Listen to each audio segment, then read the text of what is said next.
Tonight, we're diving into medieval southern Africa.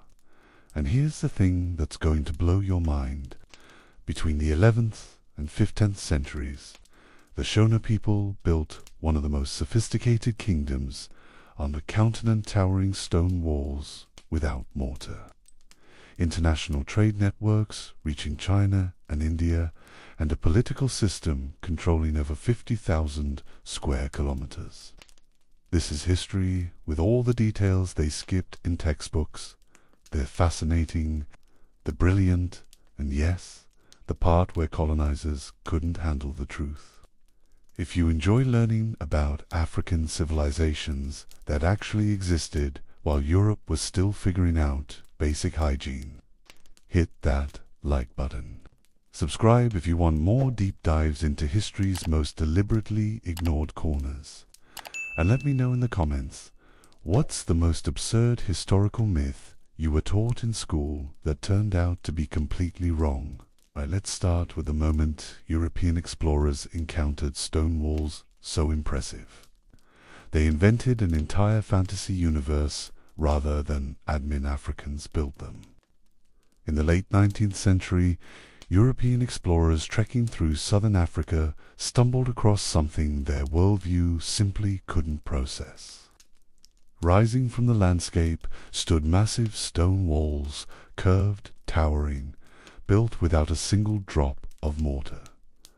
These weren't crude fortifications, they were architectural marvels, precisely constructed from millions of granite blocks, housing what had once been a thriving city of hundreds, standing strong after nearly a millennium. The rational response would have been curiosity. Maybe some questions about who built this, when, and how. Instead, European settlers looked at these walls and made a choice that would define the next century of archaeological debate. They decided Africans couldn't possibly have done this. Their solution: invent increasingly creative excuses involving ancient civilizations who apparently took a very wrong turn somewhere around the Mediterranean. Great Zimbabwe, which translates from the Shona language as either stone houses or, more accurately, venerated houses, represents the apex of indigenous African statecraft during the medieval period. We're talking about a complex, centralized kingdom that flourished roughly between 1100 and 1450 CE. At its height, this wasn't some minor chiefdom. The Kingdom of Great Zimbabwe controlled an estimated 50,000 square kilometers of territory. To put that in perspective, that's larger than Switzerland. It was a sophisticated state capable of mobilizing immense labor forces, managing long-distance trade networks, and maintaining political authority over more than 150 tributary settlements. Today, Great Zimbabwe is recognized as a UNESCO World Heritage Site. It stands as perhaps the most significant example of indigenous political organization and architectural achievement in southern Africa. Before European contact, the structures demonstrate mastery of dry stone construction techniques. The complex urban planning reveals rigid social stratification, and the archaeological record proves participation in international trade networks stretching across the Indian Ocean. But when European settlers first encountered these ruins in the late 1800s, recognition wasn't what they offered. Denial was. The name most associated with early European discovery is Karl Marx, a German explorer who reached the site in 1871. Marx took one look at the sophisticated stonework and immediately rejected the possibility of local African construction. His reasoning was as circular as it was racist. These structures were too advanced, therefore Africans didn't build them. Therefore they must have been built by someone else. Therefore Africans couldn't be advanced. It's the kind of logic that only works if you start with your conclusion and work backward. Mocha's preferred theory involved the Queen of Sheba. Yes, that Queen of Sheba, the biblical figure who may or may not have visited King Solomon around 3,000 years ago in the Middle East.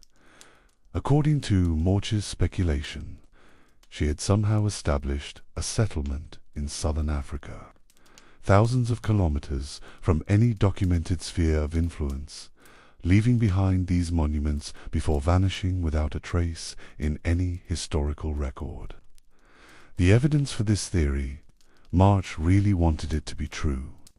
When the Queen of Sheba angle didn't gain enough traction, the theories got even more creative. Some attributed the construction to Phoenician traders, the ancient Mediterranean maritime civilization known for sailing around the coast of Africa, but notably not for establishing inland cities in regions they never reached. Others suggested it was a remnant outpost of the legendary kingdom of Prestigion, a mythical Christian monarch Europeans spent centuries searching for in Africa and Asia. A few even proposed connections to the biblical land of Ophir, supposedly King Solomon's source of gold. Every theory had one thing in common: anyone but Africans. This wasn't just amateur speculation from enthusiastic explorers getting carried away. This was systematic, institutional denial with significant political consequences. The European powers colonizing southern Africa in the late 19th and early 20th centuries needed a particular version of history to justify their presence and their policies. The narrative they constructed was simple and entirely fabricated.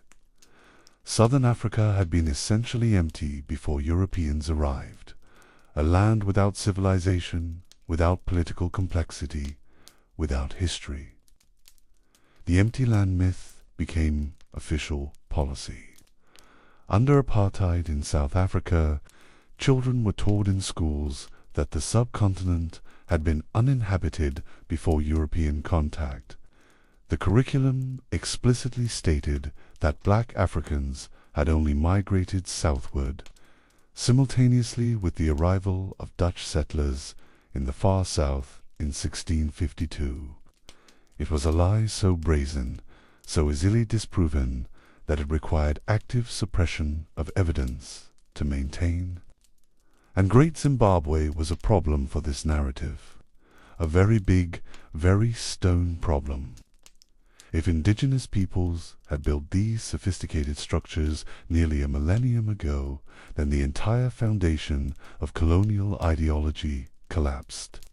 You can't claim people are inherently incapable of civilization when they've already built cities, more architecturally impressive than anything Europeans had constructed in the region. You can't justify racial hierarchy and land appropriation when the very ground you're standing on contains evidence of complex political organization and economic systems predating your arrival by centuries. So the structures had to be credited to someone else. Anyone else. Aaron Hall, a curator at Great Zimbabwe in the early 20th century, went so far as to excavate the site specifically searching for evidence of foreign construction. His approach to archaeology was less careful scientific method and more treasure hunt with a political agenda. Hall removed enormous quantities of material from the site: artifacts, layers of deposits, anything that might date the construction to the medieval period and connect it to local African peoples. His work was so destructive that later archaeologists would describe it as archaeological vandalism. He wasn't preserving history, he was actively attempting to erase it. The irony is that Hall's excavations, despite his intentions, ultimately provided some of the material evidence that would prove Great Zimbabwe's indigenous origins, but we're getting ahead of ourselves. The political function of denying African origins for Great Zimbabwe extended beyond simple racism, though there was plenty of that. It was structural, foundational to the entire colonial project. Apartheid South Africa, Rhodesia under white minority rule. And European colonial administrations throughout the region relied on the myth that Africans were inherently incapable of self-governance, political organization, and technological achievement. Great Zimbabwe challenged all of that. Its very existence was a refutation. The Kingdom of Great Zimbabwe had managed a vast territory through a combination of religious authority, economic control, and strategic administration. The central capital housed the Mambo the sacred king whose legitimacy derived from a politico-religious ideology, linking him to ancestors and to Moari, the supreme deity in Shona cosmology. This wasn't some simple tribal arrangement. This was sophisticated statecraft. The economic system was equally complex. Great Zimbabwe sat at the center of a long-distance trade network connecting the gold-rich interior of southern Africa to the Swahili coast and, from there, to the broader Indian Ocean trade system. Archaeological excavations at the site have recovered Chinese ceramics, glass beads from India, and textiles from the Middle East. These weren't random trade goods stumbled upon by accident. They were prestige items deliberately imported by a ruling elite to maintain and display their status, distributed strategically to ensure the loyalty of subordinate chiefs across the kingdom's extensive territory. The architectural achievement alone should have been enough to establish indigenous sophistication. The walls of Great Zimbabwe were constructed using a dry stone technique, stacking precisely cut granite, blocks without mortar that required both advanced engineering knowledge and the organizational capacity to mobilize and coordinate a massive labor force. Some walls reach 11 meters in height and 5 meters in thickness. The great enclosure, the most iconic structure, has an outer wall that runs 250 meters in circumference. This wasn't crude stacking. The blocks were shaped to fit together with minimal gaps.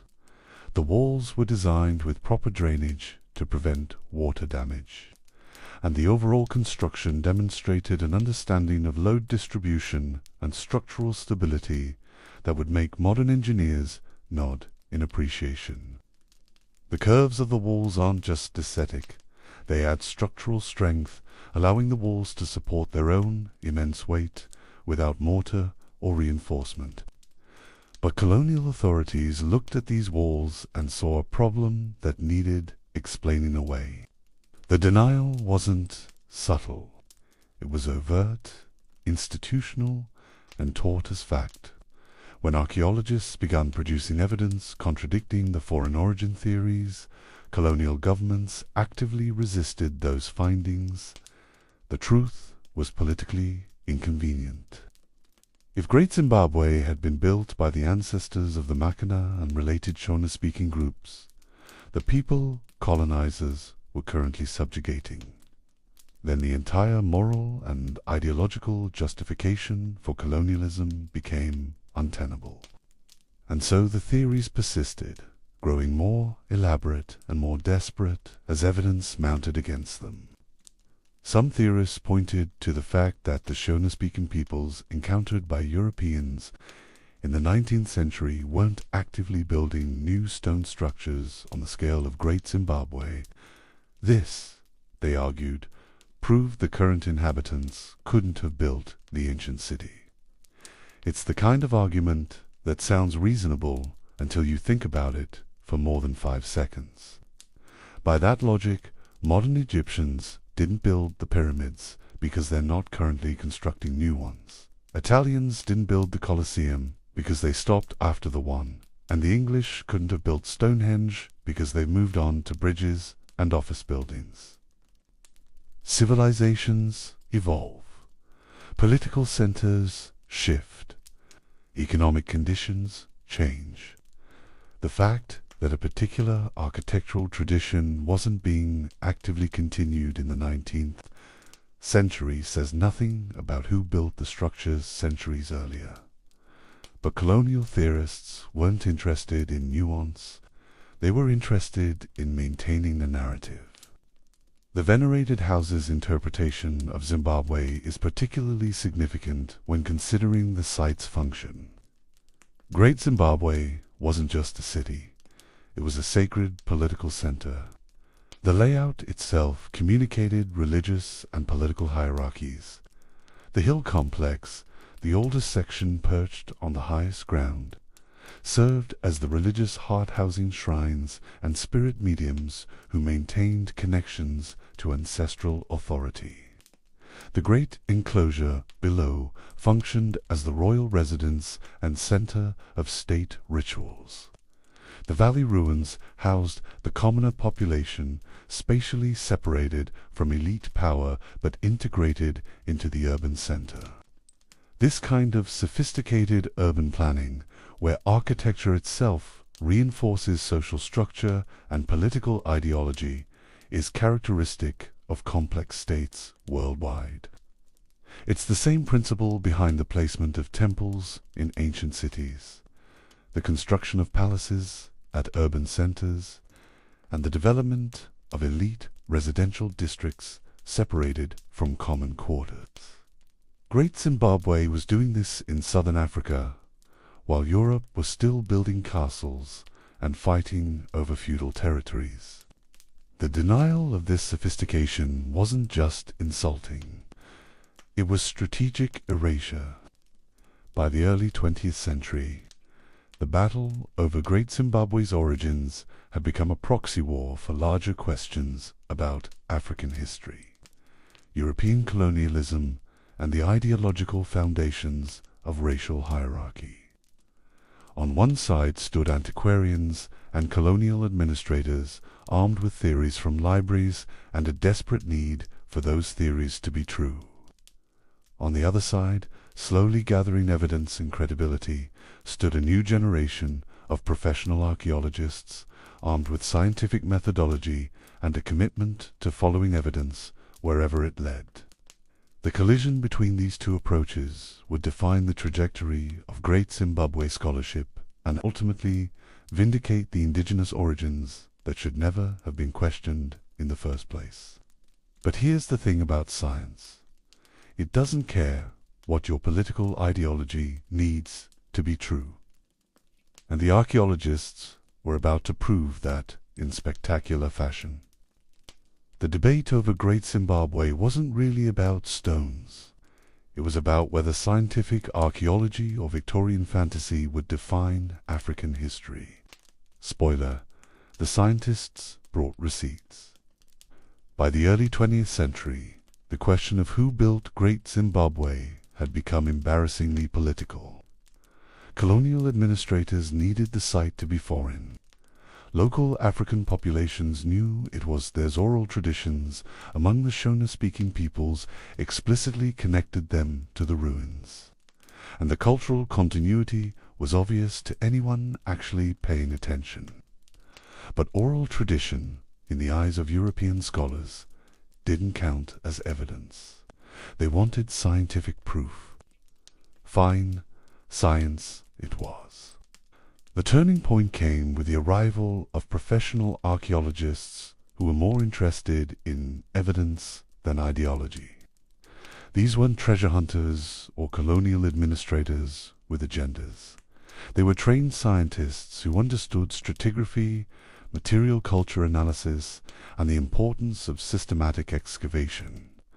They brought something revolutionary to the debate: methodology. Enter David Randall-McKeever, a British archaeologist who arrived at Great Zimbabwe in 1905. Randall-McKeever had been trained in the new scientific archaeology developing at Oxford, and he approached the site with a radical idea: what if they actually excavated properly and recorded what they found? Revolutionary concept, apparently Randall McKeever's excavations were methodical. He didn't show up looking for evidence of Phoenicians or the Queen of Sheba. He showed up looking for evidence. Period.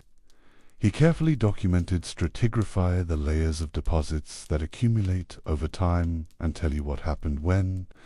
He collected artifacts systematically rather than cherry-picking impressive items. He paid attention to pottery. Yes, pottery.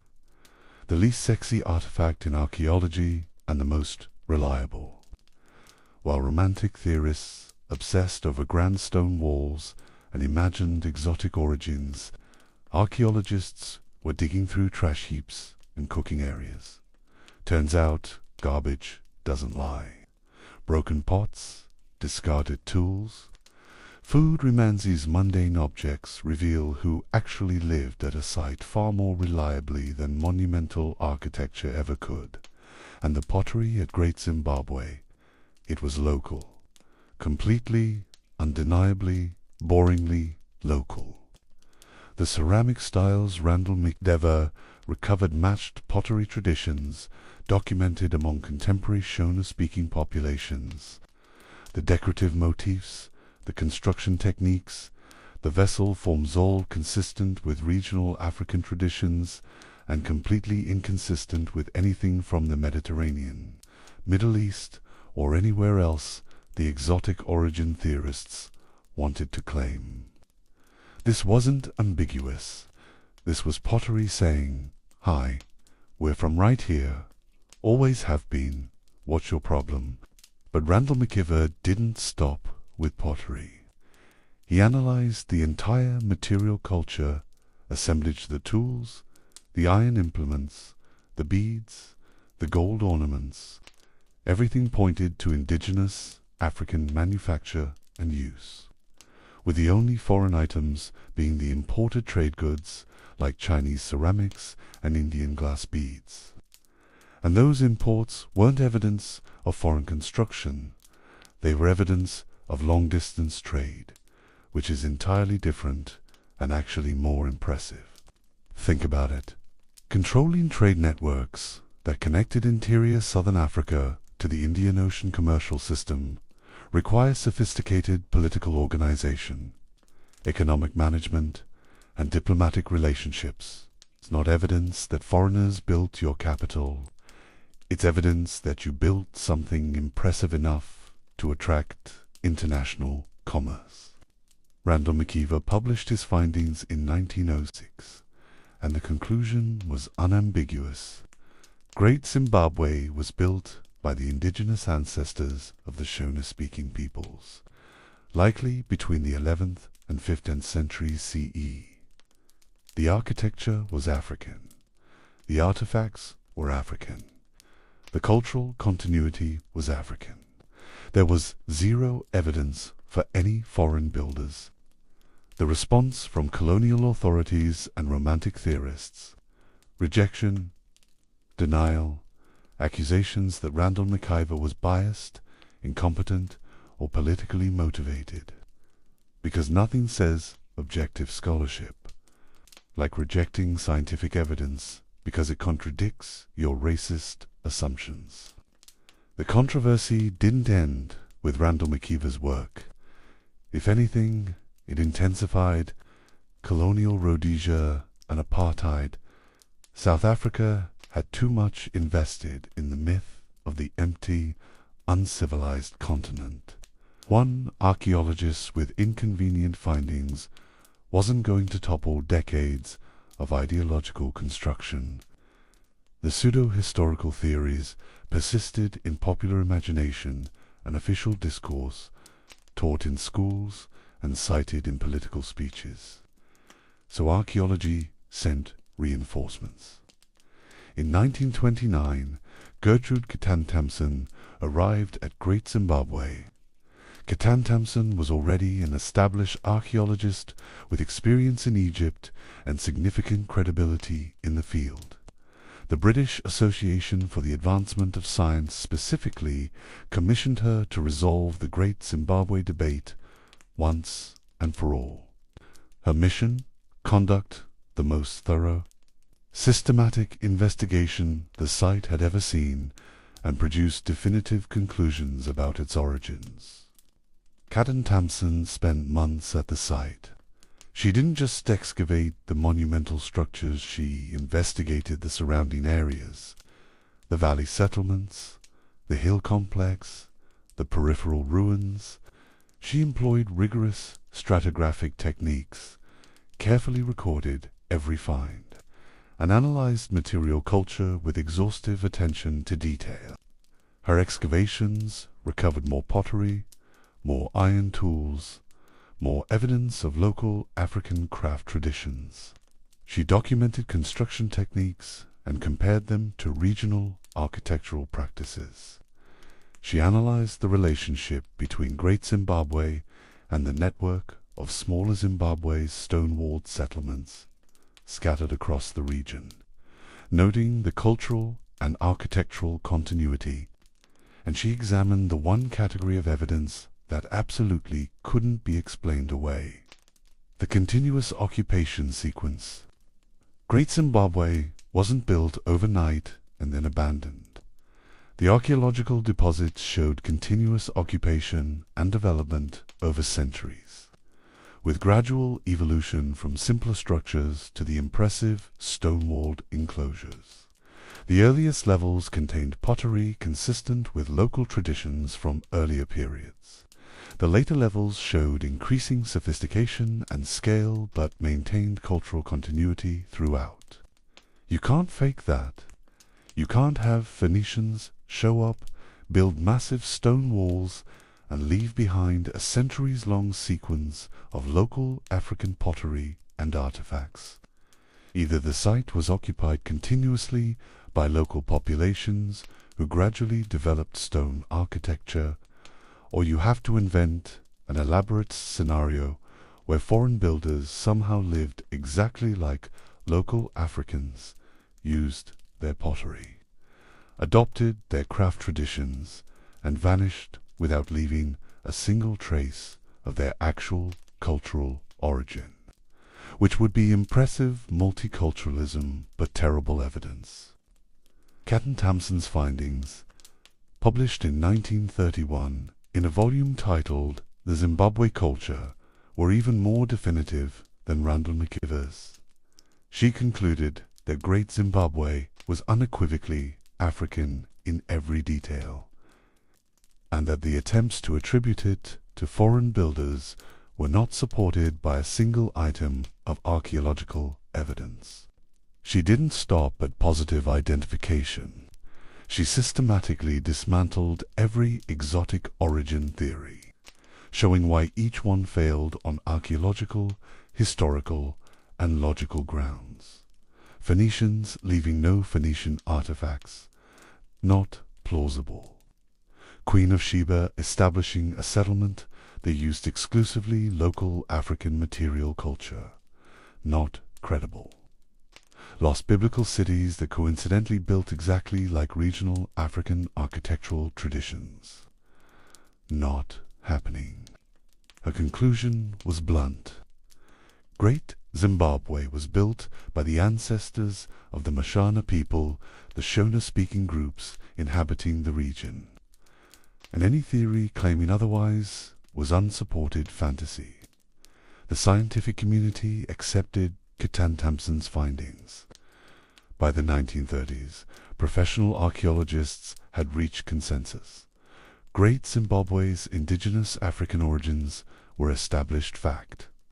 The debate, from an academic standpoint, was over. But colonial governments didn't care what academics thought. In Rhodesia, under white minority rule, Caden Thompson's conclusions were officially rejected. The government continued promoting exotic origin theories well into the 20th century. School curricula taught that Great Zimbabwe was built by foreign civilizations. Tour guides at the site repeated the debunked theories to visitors. The political investment in denying African achievement was too significant to abandon just because science said otherwise. This is the point where you realize the debate was never about evidence. It was about power. If Great Zimbabwe was acknowledged as an indigenous African achievement, then the entire ideological foundation of white supremacist colonial rule collapsed. You couldn't claim Africans were incapable of civilization while standing in front of a 1,000-year-old city they'd built. You couldn't justify racial hierarchy while admitting that the people you were oppressing had created sophistication, states with international trade networks and monumental architecture centuries before European contact. So the denial continued, officially sanctioned and politically enforced, despite archaeological consensus. Meanwhile, archaeology kept producing evidence. Subsequent excavations throughout the 20th century refined the chronology, expanded understanding of the site's function and organization, and further confirmed indigenous origins. Radiocarbon dating provided absolute chronology, placing the main construction phases between the 11th and 15th centuries. Analysis of imported trade goods established Great Zimbabwe's role in Indian Ocean commerce. Study of the surrounding landscape revealed the extent of the kingdom's territory and administrative system. Every piece of evidence pointed the same direction: sophisticated, indigenous, African. The archaeological vindication of Great Zimbabwe's origins became a model for challenging colonial narratives throughout Africa. The same methodologies, systematic excavation, material culture analysis, attention to stratigraphy and chronology were applied to other sites across the continent, consistently revealing complex societies, political organization, and technological achievement that colonial ideology had denied or minimized. Great Zimbabwe wasn't unique in being sophisticated. It was unique in being so undeniably, visibly, monumentally sophisticated that even the most committed racists couldn't ignore it. They could deny it, they could invent alternative explanations, but they couldn't pretend it didn't exist. The stones were still standing. The theories weren't. By the time Zimbabwe gained independence in 1980, deliberately taking the name of the ancient kingdom as a statement of reclaimed heritage, the scientific debate had been settled for decades. Great Zimbabwe was recognized internationally as a testament to indigenous African achievement, a UNESCO World Heritage Site, and physical proof that the colonial narrative of African incapability was always a lie. But the struggle over Great Zimbabwe's legacy didn't end with independence or academic consensus. The site had been looted extensively during colonial rule. With countless artifacts removed to museums and private collections in Europe and South Africa, Aaron Hall's destructive excavations in the early 1900s had permanently destroyed stratigraphic contexts that could have provided additional information. The long period of official denial had delayed proper conservation and research. The damage was both physical and historiographical. Generations of people had been taught false history. The sophisticated political and economic systems of medieval southern Africa had been erased from historical consciousness, replaced with myths of empty lands and primitive peoples. Archaeology didn't just prove who built Great Zimbabwe. It restored agency, challenged power structures, and demonstrated that evidence eventually defeats ideology if it takes decades and requires scientists willing to follow facts rather than political convenience. The lesson of Great Zimbabwe's archaeological vindication extends beyond one site or one debate. It's a reminder that history is contested, that knowledge production is political, and that systematic methodology and evidence-based research can challenge even deeply entrenched false narratives. It also reveals something important about the nature of denial. The colonial authorities who rejected Katam Thompson's findings weren't stupid. They understood the evidence. They rejected it because accepting it would require abandoning the ideological foundations of their political power. When truth threatens power, power often chooses convenient lies. But here's the thing about archaeological evidence. It doesn't care what's politically convenient.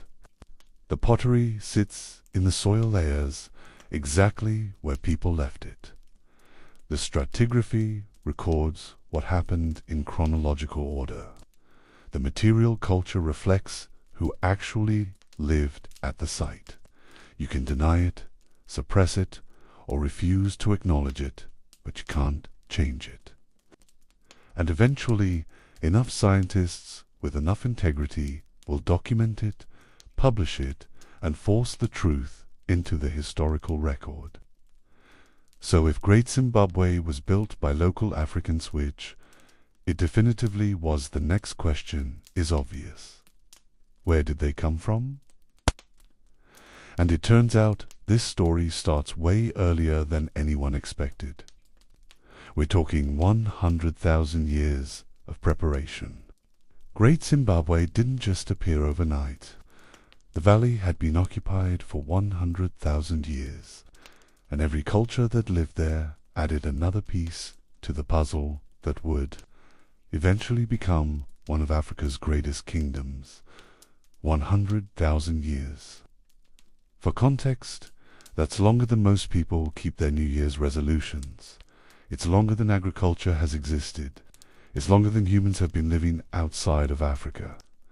The Great Zimbabwe Valley has been home to people since anatomically modern humans were still figuring out that leaving the continent was an option. The earliest inhabitants were San hunter-gatherers, and they left evidence of their presence in the form of stone tools, rock art, and archaeological deposits that document tens of thousands of years of continuous habitation. These weren't nomadic wanderers passing through. This was home. The valley offered reliable water sources, diverse plant resources, and abundant game. It was prime real estate in the Paleolithic property market. The San weren't building cities or establishing kingdoms. They were perfecting a lifestyle that proved remarkably sustainable for longer than any sedentary civilization has ever managed. They understood the landscape, the seasonal patterns, the behavior of animals, and the properties of plants with an expertise that would put modern ecology to shame. They didn't need stone walls. They had knowledge. But around 150 BCE, something changed. New people arrived in the region, and they brought new technologies that would fundamentally alter the trajectory of human society in southern Africa. These were Bantu-speaking peoples, part of the massive demographic expansion that had been spreading from West and Central Africa for over a millennium. The Bantu expansion is one of the most significant migrations in human history. Thousands of communities gradually moving, settling, intermarrying, and carrying with them languages, agricultural practices, and ironworking technology that would transform the continent.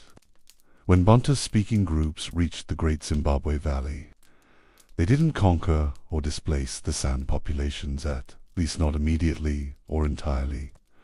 Archaeological and genetic evidence suggests complex interactions, some displacement, some assimilation, some coexistence. The reality was probably messy, like most human migrations, involving trade, intermarriage, conflict, and cultural exchange in varying combinations. What the newcomers definitely brought was farming, an iron. Agriculture might seem like an obvious improvement over hunting and gathering, but it's actually a trade-off. You get more predictable food supplies and the ability to support larger populations.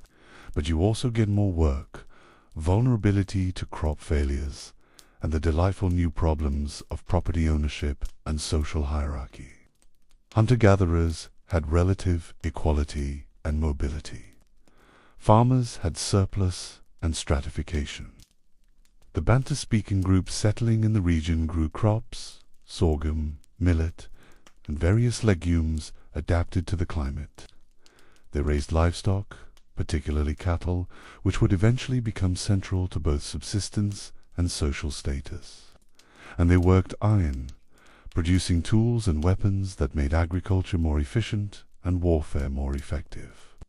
By the 4th century CE, these communities had transitioned from small-scale farming settlements to more complex agricultural chiefdoms. We're still centuries away from Great Zimbabwe, but the foundational elements were accumulating: sedentary populations, surplus production, the technological capacity for specialized craft production, and increasingly hierarchical social organization. The archaeological cultures associated with this period, known as the Gokamia and Ziwa cultures, named after the sites where they were first identified, show exactly this kind of development. The pottery from these periods displays characteristic styles that archaeologists can trace, chronologically and geographically. The settlements were small, usually housing a few dozen to a few hundred people. The architecture was simple, pole-and-thatch structures, sometimes with low walls of clay or stone, but nothing approaching the monumental construction that would come later. They could farm, they could work iron, but building with stone, that innovation was still centuries away on the cultural tech tree. Think of it as unlocking achievements in a very slow video game. Agriculture unlocked. Ironworking unlocked. Complex social hierarchy in progress. Monumental architecture. Locked prerequisites not yet met. The people who would eventually build Great Zimbabwe, the Karanga, a subgroup of the Shona-speaking peoples, traced their ancestry to these early farming communities. The cultural continuity is clear in the archaeological record. Pottery traditions evolve gradually, ironworking techniques develop increasing sophistication, settlement patterns show expanding complexity. There's no sudden break, no evidence of massive population replacement, no archaeological signature of foreign invasion bringing new cultural traditions. This is important because it directly contradicts the colonial era theories we discussed in the previous chapters. Those theories assumed stone architecture had to be imported because they imagined Africans as static and incapable of innovation. But the archaeological record shows exactly the opposite. Continuous cultural evolution over more than a millennium, with each generation building on the knowledge and achievements of their predecessors. By the 7th and 8th centuries CE, the region was dotted with agricultural settlements of increasing size and complexity. Populations were growing as farming became more efficient. Trade networks were expanding as surplus production allowed for craft specialization and exchange. Political organization was becoming more sophisticated as larger settlements required coordination and leadership. The settlements weren't yet building in stone, but they were establishing the patterns that would define Great Zimbabwe centuries later. Chiefs were beginning to consolidate authority over multiple villages.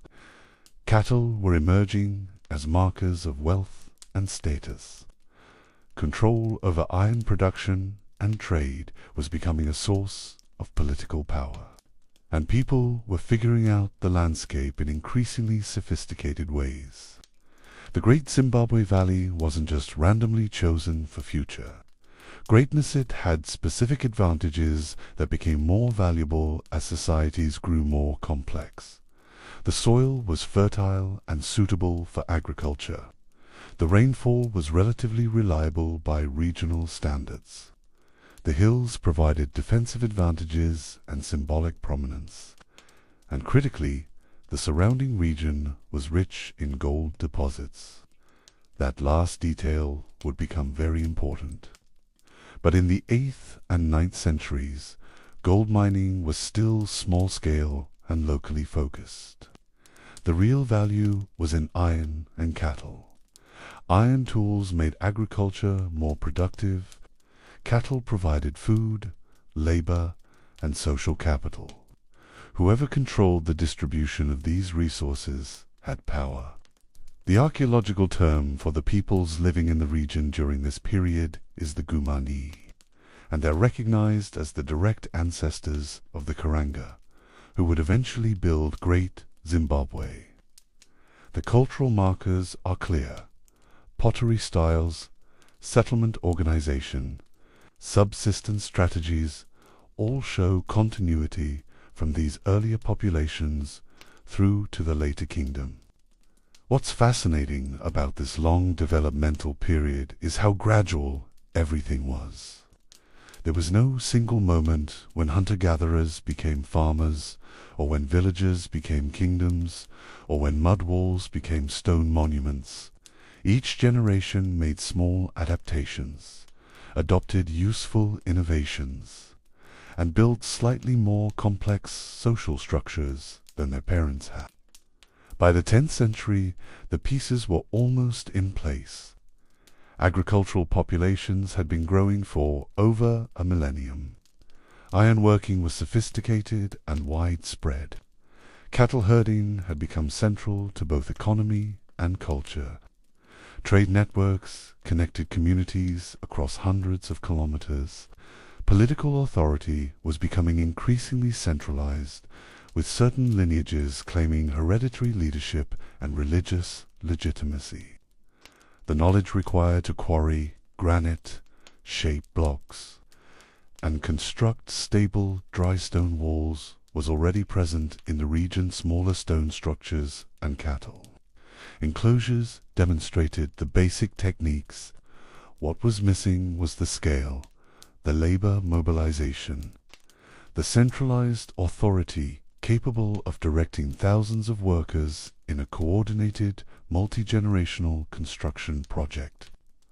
And the motivation: you don't build monumental architecture for fun. You build it when you need to display power, legitimize authority, differentiate elite from commoners, and physically manifest the social hierarchy in a way everyone can see and nobody can ignore. By the 11th century, all the prerequisites were finally met. The population was large enough and stable enough to support a political elite who didn't farm. Agricultural surplus was substantial enough to feed specialists, builders, craftsmen, administrators. Iron tools were efficient enough to quarry and shape stone. Trade was sophisticated enough to generate wealth beyond subsistence. And political authority was consolidated enough that someone could command the labor required for monumental construction. Most importantly, gold was becoming valuable. Not just locally valuable, internationally valuable. Arab and Swahili traders on the East African coast were eager for gold to feed trade networks stretching across the Indian Ocean to India, Persia, and beyond. The interior of southern Africa had gold in quantities that could make kingdoms wealthy and powerful. Whoever controlled access to that gold and controlled the trade routes carrying it to the coast would have resources beyond anything previous generations had imagined. Resources that could be converted into prestige goods, imported luxuries, and the kind of ostentatious display that announces to everyone within 100 kilometers, "We are in charge, and you are not." The emergence of Great Zimbabwe in the 11th century wasn't an accident or an anomaly. It was the result of more than 1,000 years of agricultural development technological innovation, population growth, and political consolidation, all converging in a region uniquely positioned to control. The gold trade connecting interior southern Africa to international commerce. The San had lived in the valley for 100,000 years with intimate knowledge of the land. The early farmers had spent over a millennium mastering agriculture and iron. The Gumonier and their descendants had built increasingly complex societies with growing populations and expanding trade. Each culture had contributed to the foundation, and by the 11th century the Karanga were ready to build something that would last. They just needed to start stacking rocks. Millions and millions of rocks, cut precisely, placed carefully, rising higher than any structure in the region had ever stood. Without mortar, because apparently that would be too easy. Next time you complain about assembling furniture from instructions, remember, at least you have screws. Let's talk about stacking rocks. Not just any rocks, millions of precisely cut granite blocks arranged in towering curved walls that would make modern engineers sweat. Oh, and no mortar, because apparently that would be too easy. Dry stone construction is exactly what it sounds like. Building walls by stacking stones without any binding agent like mortar or cement. It's a technique that exists in various forms worldwide. You can find dry stone walls in Ireland, Peru, Zimbabwe, and plenty of other places where people looked at available materials and decided gravity and friction would have to do the job. But Great Zimbabwe took this technique to an entirely different level. The walls at Great Zimbabwe aren't modest livestock enclosures or property boundaries. We're talking structures that reach 11 meters high and 5 meters thick at the base. The great enclosure's outer wall runs 250 meters in circumference and contains an estimated 900,000 granite blocks. The total amount of stone used across all the structures at Great Zimbabwe is in the millions of blocks, and every single one had to fit precisely because there was no mortar to hide mistakes or fill gaps. Mortar is basically architectural insurance. It binds stones together, distributes weight, fills irregularities, and forgives minor errors in placement. The builders of Great Zimbabwe skipped the insurance and bet everything on precision and physics, which means they needed to understand both. The granite used for construction came from the surrounding hills, where geological processes had created naturally exfoliating rock. In this region, granite weathers in a particular way the rock, splits along natural plains, creating relatively flat slabs of varying thickness. This was enormously convenient for builders, because it meant they didn't have to cut blocks from solid rock faces. They could quarry pre-split slabs and shape them to specifications. But convened is relative. Each block still had to be extracted from the quarry, transported to the construction site, shaped to fit its specific position in the wall, and then lifted into place. The larger blocks weigh several hundred kilograms. Moving them without wheels, without draft animals for hauling, and without mechanical lifting equipment required either enormous numbers of workers or very clever engineering solutions. Probably both.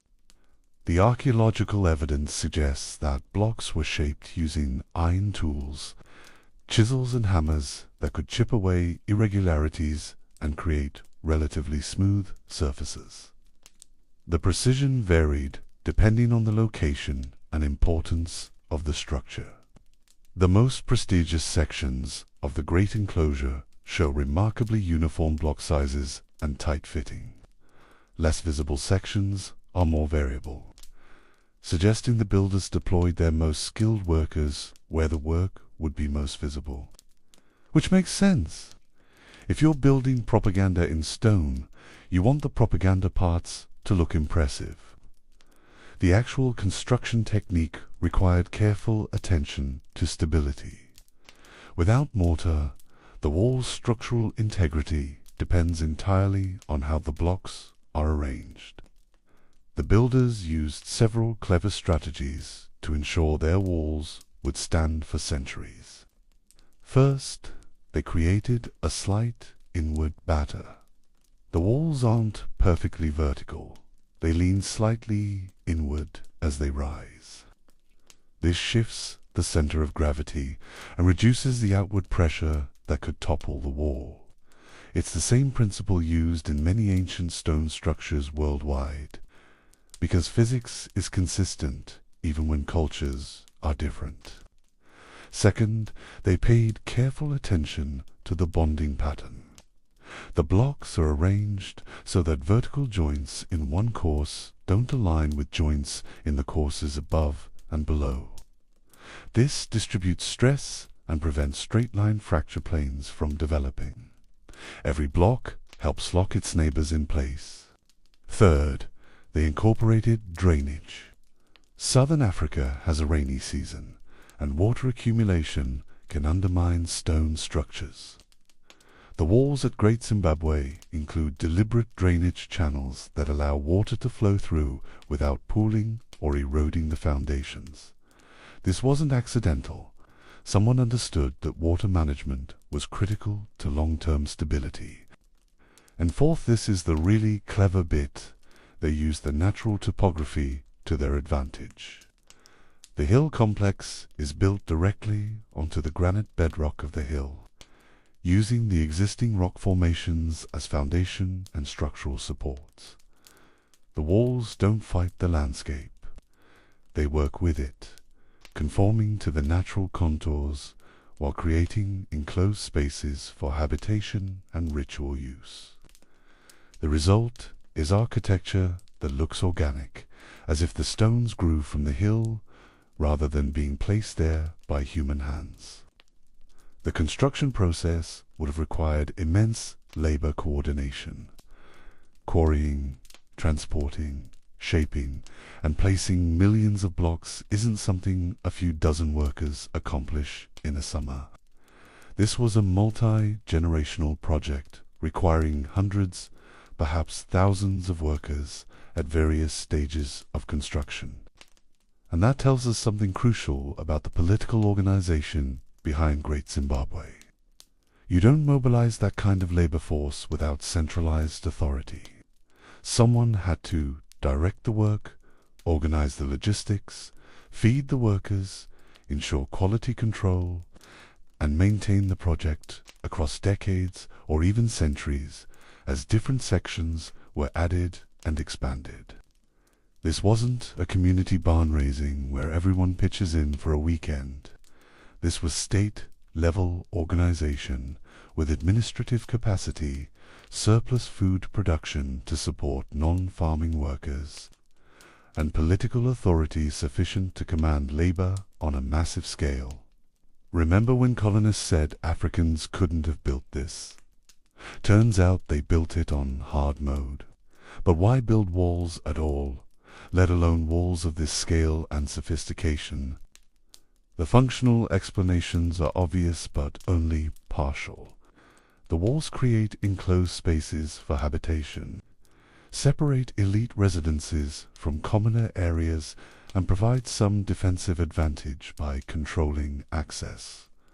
All true, all useful, all insufficient to explain the sheer scale and effort involved. Because these walls weren't just functional, they were statements. Think about what a visitor to Great Zimbabwe would have experienced in the 13th or 14th century. You're traveling from a tributary settlement. Maybe you live in one of the smaller stone-walled Zimbabwes that dot the kingdom's territory, where the local chief has built a modest stone enclosure to demonstrate his authority and connection to the capital. You've heard about the great capital. You know the Mambo, the sacred king, lives there. blessed by the ancestors and Mawari, controlling the gold trade and distributing the exotic imports that mark elite status. You've seen the glass beads your chief received from the capital, proof of the Mumbo's favor. But hearing about greatness and seeing it are different experiences. You approach across the valley and the walls come into view. They rise above the landscape, curved and massive, unlike anything you've seen before. As you get closer, the scale becomes overwhelming. These aren't walls, they're monuments. The stones are precisely fitted, the curves are elegant, the height is impossible to ignore. The message is unmistakable. Whoever built this has power you cannot imagine. That's the point. The walls are architecture as propaganda, physical manifestation of political authority rendered in millions of granite blocks. They say, we can mobilize this much labor, we command this many resources. We possess this degree of organizational sophistication, and we will be here long after you're dead. It's the same principle behind pyramids, cathedrals, palaces, and every other form of monumental architecture humans have built throughout history. The structure serves a practical function, but its real purpose is to communicate power and legitimacy through sheer physical presence. Great Zimbabwe's walls did this with particular effectiveness because they were so technically impressive. Anyone could pile rocks into a wall if you had enough rocks and enough time. But building towering curved walls without mortar, creating elegant proportions and stable structures that would stand for centuries, required knowledge and skill that couldn't be faked. The walls were proof of capability. And in a political system where legitimacy depended partly on demonstrating superior authority and connection to divine power, visible capability mattered. The Great Enclosure is the most spectacular example of this architectural propaganda. The outer wall creates an enclosed space of over 1,800 square meters. With a massive wall serving no obvious defensive purpose, there are no battlements, no archer positions, no murder holes.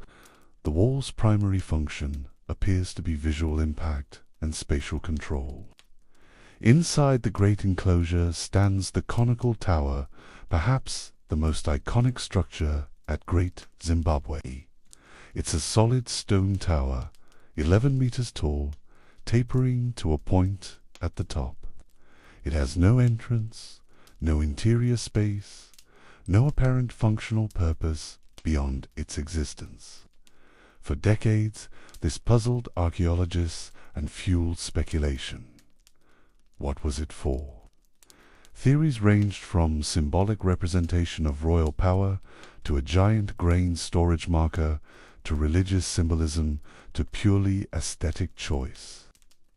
The current best interpretation is that the conical tower represents a stylized granaria symbolic, manifestation of the Mumbo's role as provider and guarantor of prosperity. Real granaries stored grain. The conical tower represented the abstract concept of the king's ability and obligation to ensure food security for his people. It's a brilliant piece of political messaging when you think about it. The tower communicates, I control the surplus.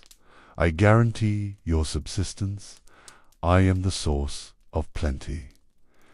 Every time someone looks at that tower, they're reminded that the Mumbo's power isn't just military or spiritual, it's economic. He feeds you, or at least he's supposed to. We'll get to what happens when that contract breaks down in a few chapters. The construction of Great Zimbabwe occurred in phases over several centuries. The earliest stone structures date to the 11th century and were relatively modest, probably small enclosures and retaining walls demonstrating the technique, but not yet achieving monumental scale. By the 13th century, construction had reached its peak. The great enclosure was expanded, the hill complex was elaborated, and the valley ruins grew to accommodate an expanding population. This was the height of the kingdom's power, when gold exports were flowing, imported prestige goods were arriving regularly, and the Mambo's authority was unquestioned. The architectural style was refined during this period. The most sophisticated sections of wall show techniques, like chevron patterns created by placing stones at alternating angles, decorative courses near the top of walls, and the famous soapstone bird sculptures that crowned some wall symbols that would eventually become national emblems of modern Zimbabwe. Each block had to fit perfectly. No second chances, no grout to hide mistakes. It's like Jenga, but permanent, and with your political legitimacy on the line. The labor required for construction came from the kingdom's subject populations. This wasn't slavery in the transatlantic sense. Workers were likely fulfilling tributary obligations, providing labor to the capital as a form of taxation or service to the Mambo's authority. The system probably resembled the Emta labor system in the Andes or the corvée labor in medieval Europe, where subjects owed periodic service to the state. This meant construction could continue for generations. When one crew finished their service period, another group arrived. Projects could extend across decades, with different sections built by different groups under different master builders, but all coordinated toward a unified architectural vision. The result was a capital that looked like nothing else in the region. The smaller Zimbabwe's scattered across the kingdom's territory imitated the style, but couldn't match the scale. Only the capital had walls this high, enclosures this vast, towers this symbolic. The architectural hierarchy reinforced the political hierarchy. And here's the really clever part. The walls weren't just impressive, they were functional propaganda. Every stone communicated exactly where you stood in the hierarchy. Literally, Great Zimbabwe was designed with one goal: make sure everyone knew their place. The rich lived on the hill. The king lived in the giant stone oval. The commoners lived down in the valley. Urban planning as social control, subtle as a brick wall. Medieval cities weren't generally known for egalitarian design. Most stratified societies eventually encode their hierarchies into physical space, creating neighborhoods that literally map social structure onto geography. But Great Zimbabwe took this principle and turned it into an art form. The entire capital was essentially a three-dimensional diagram of power relations rendered in granite and geographer. Let's start at the top. Literally, the hill complex sits on a steep granite outcrop overlooking the valley, perched roughly 80 meters above the surrounding terrain. It's the oldest part of Great Zimbabwe, with construction beginning around the 11th century, and it served as the religious and ritual center of the kingdom. This wasn't accidental placement.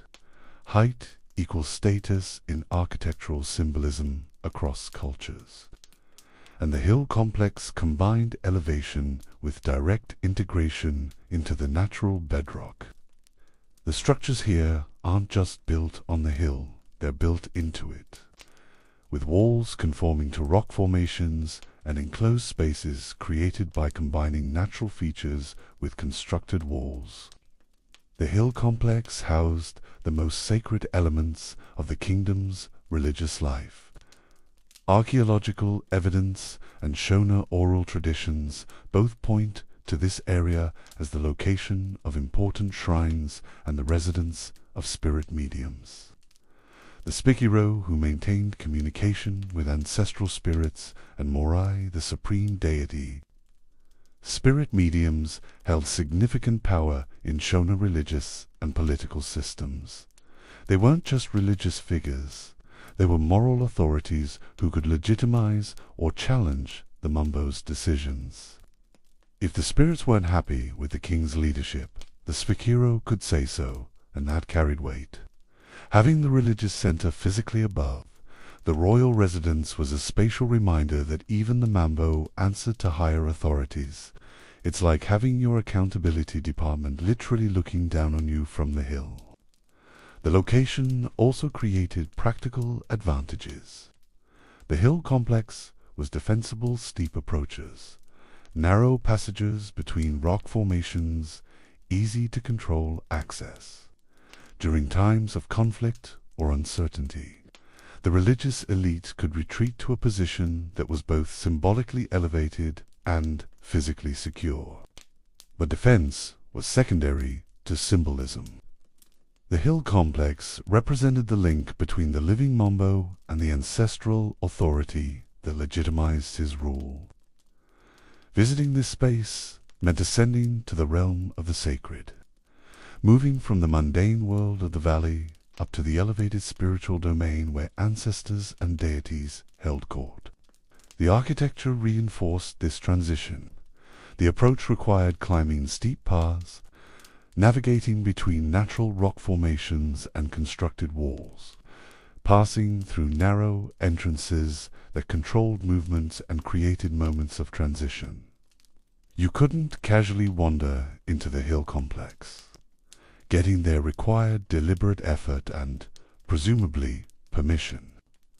Once inside, the enclosed spaces were relatively small and intimate compared to the vast open areas of the great enclosure below. These weren't spaces for large public gatherings. These were spaces for restricted rituals, for consultations between the Mambo and the spirit mediums, for ceremonies that connected the living ruler to the ancestors who granted him authority. The religious ideology centered here was crucial to the kingdom's political structure. The Mambo didn't rule simply because he was militarily powerful or wealthy. He ruled because he was the sacred intermediary between the people and the spiritual realm. His legitimacy came from divine sanction, and that sanction was maintained and interpreted by the Spikiro on the hill. This created an interesting check on royal power. The Mambo controlled the economy, commanded the military, and lived in the most impressive residential complex in the region. But the religious authorities who could validate or question his legitimacy lived above him, literally and symbolically removed from direct royal control. Think of it as medieval separation of powers, but with more ancestor worship and better views. Now let's descend to the valley floor and talk about the Great Enclosure. If the hill complex was the sacred heart of Great Zimbabwe, the Great Enclosure was its political face, the royal residence, the center of state ceremony, and the most visually overwhelming architectural statement in southern Africa. The Great Enclosure is massive. The outer wall, the one that shows up in every photograph and has become the iconic image of Great Zimbabwe, stands 11 meters high at its tallest point, with a base thickness of 5 meters gradually tapering toward the top. The wall runs 250 meters in circumference and encloses an area of roughly 1,800 square meters.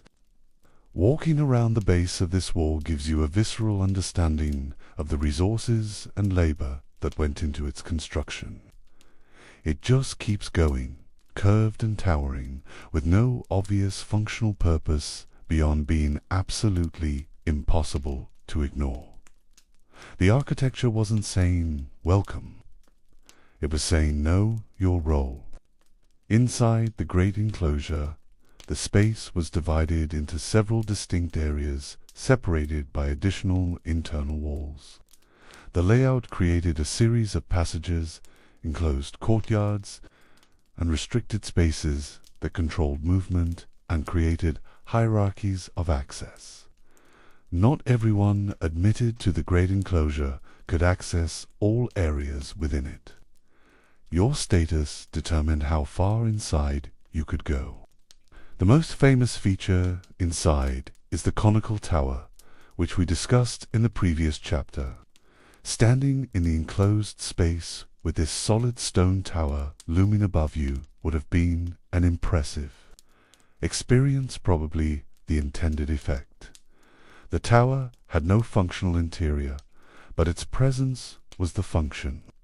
It represented the Mumbo's control over agricultural surplus, his role as provider, and his capacity to mobilize resources on a scale no subordinate chief could match.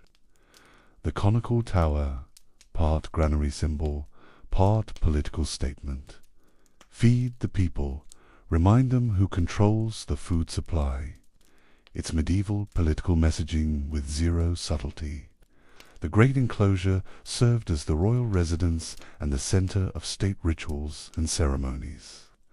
This was where the Mambo received tribute from subordinate chiefs, where imported prestige goods were displayed and distributed, where the visible performance of power occurred. And performance is the right word.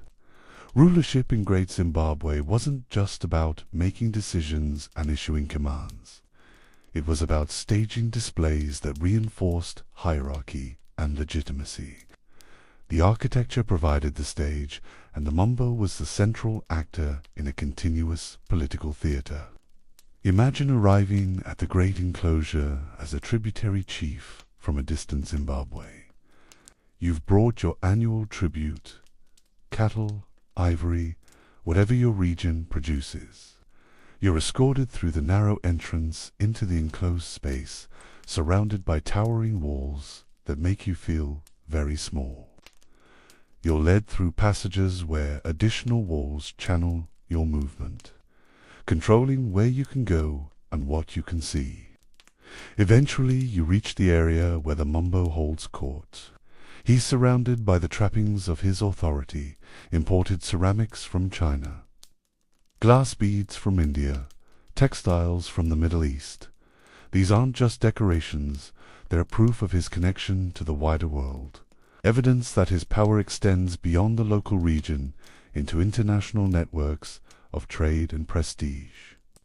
You present your tribute. If the Mumbo is pleased, you might receive gifts in return, some of those imported prestige goods that you can take back to your Zimbabwe as proof of the Mumbo's favor and your own elevated status among your people. If he's not pleased, well, you leave empty-handed, and everyone knows you've fallen out of favor. The entire interaction is structured by the architecture. The walls create the setting, control the movement, stage the hierarchy. You're physically surrounded by evidence of the Mumbo's power before you even meet him. Living arrangements determined by birth. Medieval zoning laws, but make it permanent. Below the great enclosure, spreading across the valley floor. Where the valley ruins the residential areas for the commoner population who served the capital, farmed the surrounding lands, and supported the elite lifestyle playing out on the hill and in the great enclosure. The valley ruins aren't as architecturally impressive as the other sections, but they're archaeologically fascinating because they reveal how the majority of Great Zimbabwe's population actually lived. We're talking about several hundred structures most, made of dukkha, mud, and clay rather than stone, arranged in family compounds with spaces for cooking, storage, and small livestock. Some of these compounds included low stone walls, possibly as property boundaries or livestock enclosures, but nothing approaching the monumental scale of elite architecture. The message was clear. Stone walls of a certain height and sophistication were markers of status. Commoners could use stone for practical purposes, but building the tall, curved walls that characterized elite Zimbabwe's was restricted. Architecture as class marker, enforced through access to labor and resources. The valley population worked the agricultural fields surrounding the capital, tended livestock, and provided the labor force for construction projects, craft production, and all the mundane work that keeps a capital city functioning. They weren't enslaved, this was more like feudal obligation, where commoners provided labor and tribute to the elite in exchange for protection, access to land, and participation in the kingdom's prosperity. The spatial arrangement ensured commoners were close enough to serve elite needs, but separated enough to maintain social distance. The walls didn't just enclose elite spaces, they excluded commoners from areas where they didn't belong. Geography enforced hierarchy. The three-tiered system hill complex, grade enclosure, valley ruins created a rigid class structure with very limited mobility. Your births determined where you lived, what kind of house you occupied, whether your walls were made of stone or mud, and how close you could get to the centers of religious and political power. The spirit mediums on the hill were born into families with hereditary religious roles. The Mambo was selected from a royal lineage with exclusive claim to rulership. Even among commoners, certain families had higher status than others, with craft specialists and traders occupying a middle tier between agricultural laborers and the elite. This stratification was typical of complex states worldwide, but Great Zimbabwe made it particularly visible through architectural encoding. You could literally see your place in society by looking at where you lived relative to the hill and the great enclosure. But here's where the system gets even more clever. The strategy wasn't just about organizing the capital. It was about managing the entire kingdom, particularly the problem of potential rivals.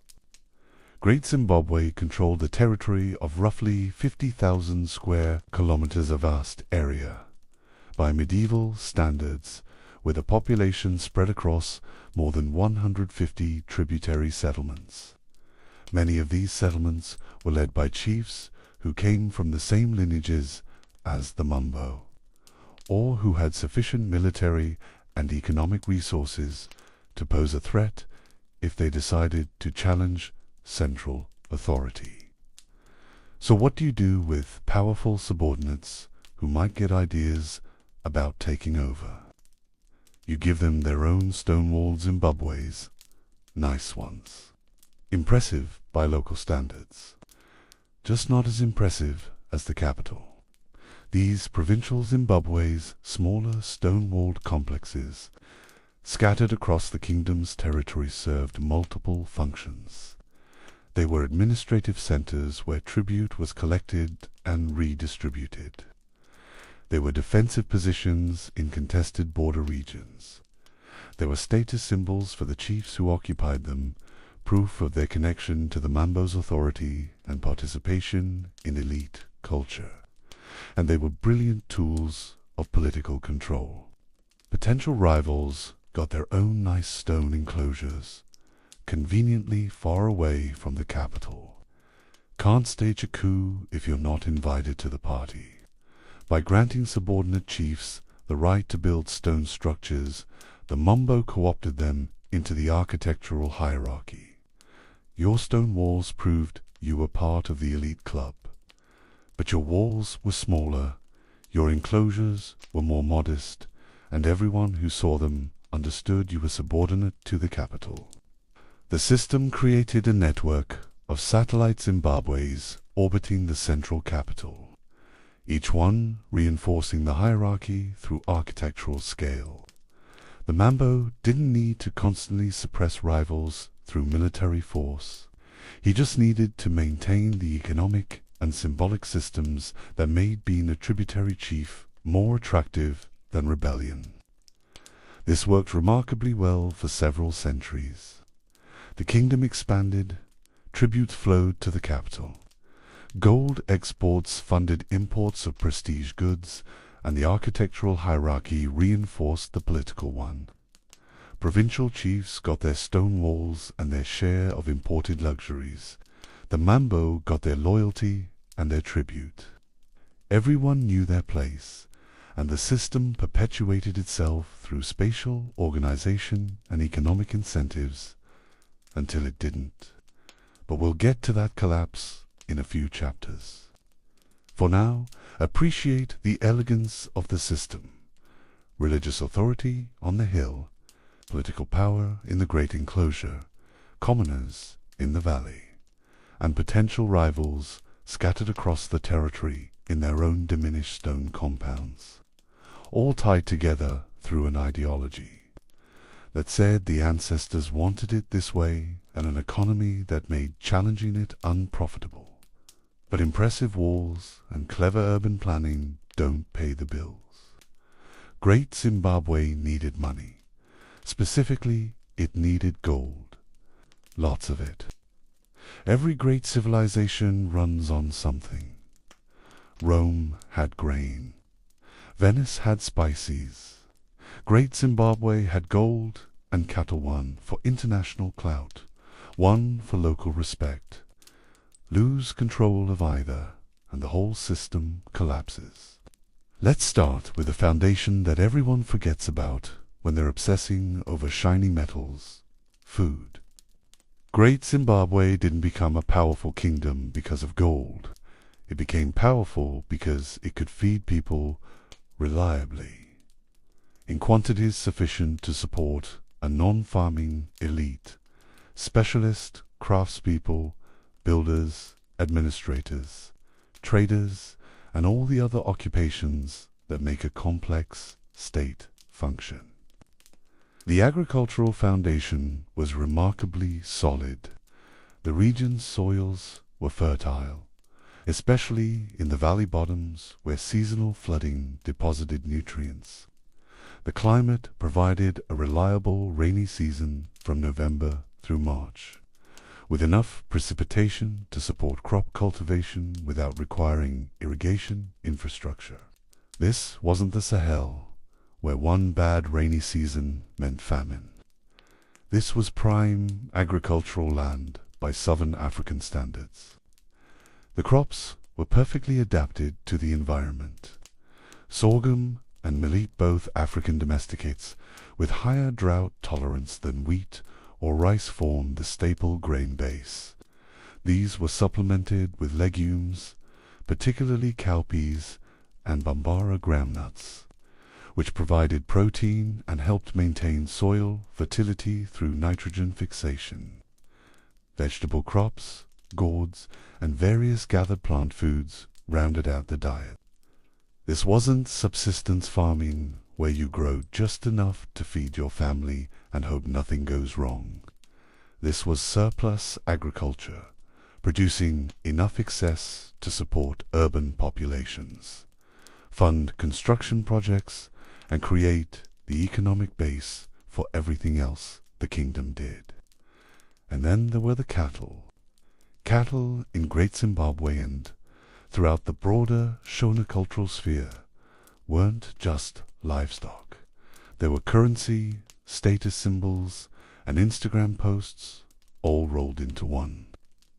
If Instagram had existed in the 13th century and consisted entirely of people posting their cattle, that's basically what elite competition looked like. The archaeological evidence for cattle is overwhelming. Animal bone assemblages from Great Zimbabwe show that cattle dominated the meat supply, particularly in elite areas. The hill complex and great enclosure had significantly higher proportions of cattle bones compared to the valley ruins, where people ate more goat, sheep, and wild game. Elite status literally tasted like beef. But cattle weren't primarily about eating. they were about owning. In Shona culture, cattle represented wealth and prestige in ways that modern people might struggle to understand fully. The size of your herd indicated your social standing. Cattle were used in bride wealth payments. You wanted to marry into an important family. You needed cattle to offer. Cattle were distributed by the mambo to reward loyal subordinates and bind them into patron-client relationships. Cattle could be loaned to dependents, creating obligations and hierarchies through animal husbandry. The system was called kuranzira, and it worked like this. A wealthy patron would loan cattle to a client, who would care for the animals and benefit from their milk and, eventually, their offspring. But the cattle ultimately belonged to the patron, creating a permanent relationship of obligation and dependency. The client couldn't simply pay back the loan and end the relationship. The social bond was the point, not the transaction. This meant cattle ownership created networks of loyalty and obligation that reinforced political authority. The mambo controlled enormous herds, and distributing cattle to subordinate chiefs and loyal followers was a way of binding them into the royal system. You didn't just owe tribute because the mambo demanded it. You owed tribute because you were caring for his cattle, which meant you were already embedded in an economic relationship that made rebellion complicated and costly. Cattle weren't just livestock, they were walking, mooing symbols of the social hierarchy, and everyone understood that the more cattle you controlled, the more people were obligated to you, and the more secure your position in the elite structure. But while cattle created internal cohesion and local prestige, they didn't generate international power. For that, you needed gold. The surrounding hills were basically ATMs that dispensed gold instead of cash. No wonder the king wanted tight control. Southern Africa's gold deposits are geologically ancient, formed billions of years ago when the continental crust was still being assembled. By medieval times, these deposits had weathered enough that gold could be extracted through relatively simple mining techniques, digging shallow pits and trenches, panning in streams, and processing or through basic crushing and washing. The gold was everywhere in the region, but it wasn't evenly distributed. Certain areas had particularly rich deposits, and controlling access to these zones was a source of political and economic power. Archaeological surveys have identified hundreds of ancient mining sites across the territory controlled by Great Zimbabwe, with evidence of systematic extraction dating to the kingdom's height in the 13th and 14th centuries. The mining itself was labor-intensive, but not technologically complex. Workers dug pits and trenches, following gold-bearing veins, extracted ore, and processed it to separate gold from surrounding rock. The resulting gold was worked into various forms, jewelry ornaments, wire, thin sheets that could be fashioned into decorative objects. Some of this gold stayed in the kingdom, adorning the elite and serving as markers of status within the local hierarchy. But most of it was destined for export, because that's where the real value lay. Gold had been valuable in African trade networks for centuries, but by the time Great Zimbabwe emerged as a major power, demand had reached new levels. Arab and Swahili merchants on the East African coast were eager buyers, and they had access to trade networks stretching across the Indian Ocean to markets in India, Persia, and beyond. Gold was light, portable, universally valued, and could be exchanged for almost anything. It was the perfect export commodity for a landlocked kingdom trying to access international trade. You could load a few kilograms of gold onto a porter, send him on a months-long journey to the coast and trade that gold for imported goods worth far more than their weight in local products. This created a dual economy that was both elegant and potentially fragile. The internal economy ran on agriculture and cattle. These were the resources that fed people, maintained social relationships, and structured daily life. Farmers grew crops, herders managed cattle, and the surplus from both supported the urban population at the capital and the elite lifestyle of the ruling class. But the international economy ran on gold. The Mambo's ability to access imported prestige goods, Chinese ceramics, Indian glass beads, Middle Eastern textiles, and other luxury items depended entirely on maintaining gold exports. And those prestige goods weren't just decorative trinkets. They were tools of political control. Here's how the system worked. The Mambo controlled access to the major gold-producing regions through a combination of direct administration and tributary relationships with local chiefs. Those regions paid tribute to the capital in the form of gold, either as raw or as worked objects. The capital accumulated this gold and used it to fund long-distance trade with coastal merchants. In exchange, the Mambo received luxury imports that had no local equivalent and couldn't be obtained any other way.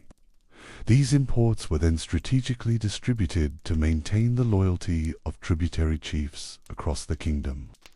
A chief who remained loyal, paid tribute reliably, and kept his region stable might receive gifts of Chinese porcelain or Indian beads from the Mambo. These items were proof of the chief's connection to central authority, evidence of the Mambo's favor, and markers of elite status that elevated the recipient above other chiefs who hadn't received such gifts.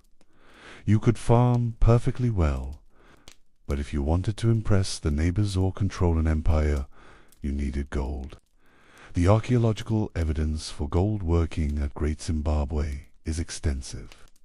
Excavations have recovered gold wire beads, bracelets, and other ornaments, along with the tools used to work gold crucibles for melting, molds for casting, and implements for drawing wire and hammering sheets. What's interesting is the distribution of these finds. Goldworking evidence is concentrated in elite areas, the Hill Complex and Great. Enclosure suggesting that gold production was controlled by the ruling class. This wasn't a commodity that commoners could produce and trade independently. The Mambo monopolized gold, both the extraction and the processing, ensuring that all gold flowing out of the kingdom passed through royal hands. This control over gold was perhaps the single most important source of the Mambo's power.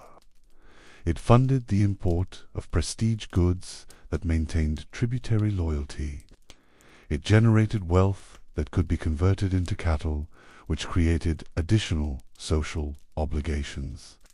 It demonstrated the Mambo's connection to international trade networks, proving his kingdom's importance on a regional and even global scale. The system worked brilliantly, as long as three conditions remained stable. The gold kept flowing, the coastal traders kept buying, and the imported prestige goods kept arriving. Any disruption to this system would create serious problems. Think of gold as Great Zimbabwe's oil, infinite power until the wells run dry. The vulnerability wasn't immediately obvious during the kingdom's peak in the 13th and 14th centuries. Gold production was robust, trade was flourishing, and the Mambo's treasury was full of exotic imports to distribute. The dual economy, subsistence, agriculture and cattle for internal stability, gold exports for international leverage, seemed sustainable. But here's the thing about export economies based on finite resources. They only work until the resource depletes or the market shifts. Great Zimbabwe was building a sophisticated political system on top of an economic foundation that depended on continued access to gold deposits and continued demand from distant markets. The agricultural base was renewable. You could farm the same land year after year if you managed it properly, and cattle reproduced themselves as long as you maintained your herds and had sufficient pasture. These were sustainable foundations for long-term stability. Gold wasn't renewable. Each mine eventually played out. New deposits had to be found and exploited, and unlike agriculture, where increased labor directly increased output, gold mining had diminishing returns. The easiest, richest deposits were worked first. Later, extraction required going deeper, working harder for smaller yields. The archaeological evidence shows that Great Zimbabwe's gold production peaked during the 13th century and began declining in the 14th. This doesn't mean the gold disappeared overnight, but it does mean the easy wealth was becoming harder to access. And the kingdom's political system had been built to distribute that wealth. The tributary chiefs expected their share of prestige goods.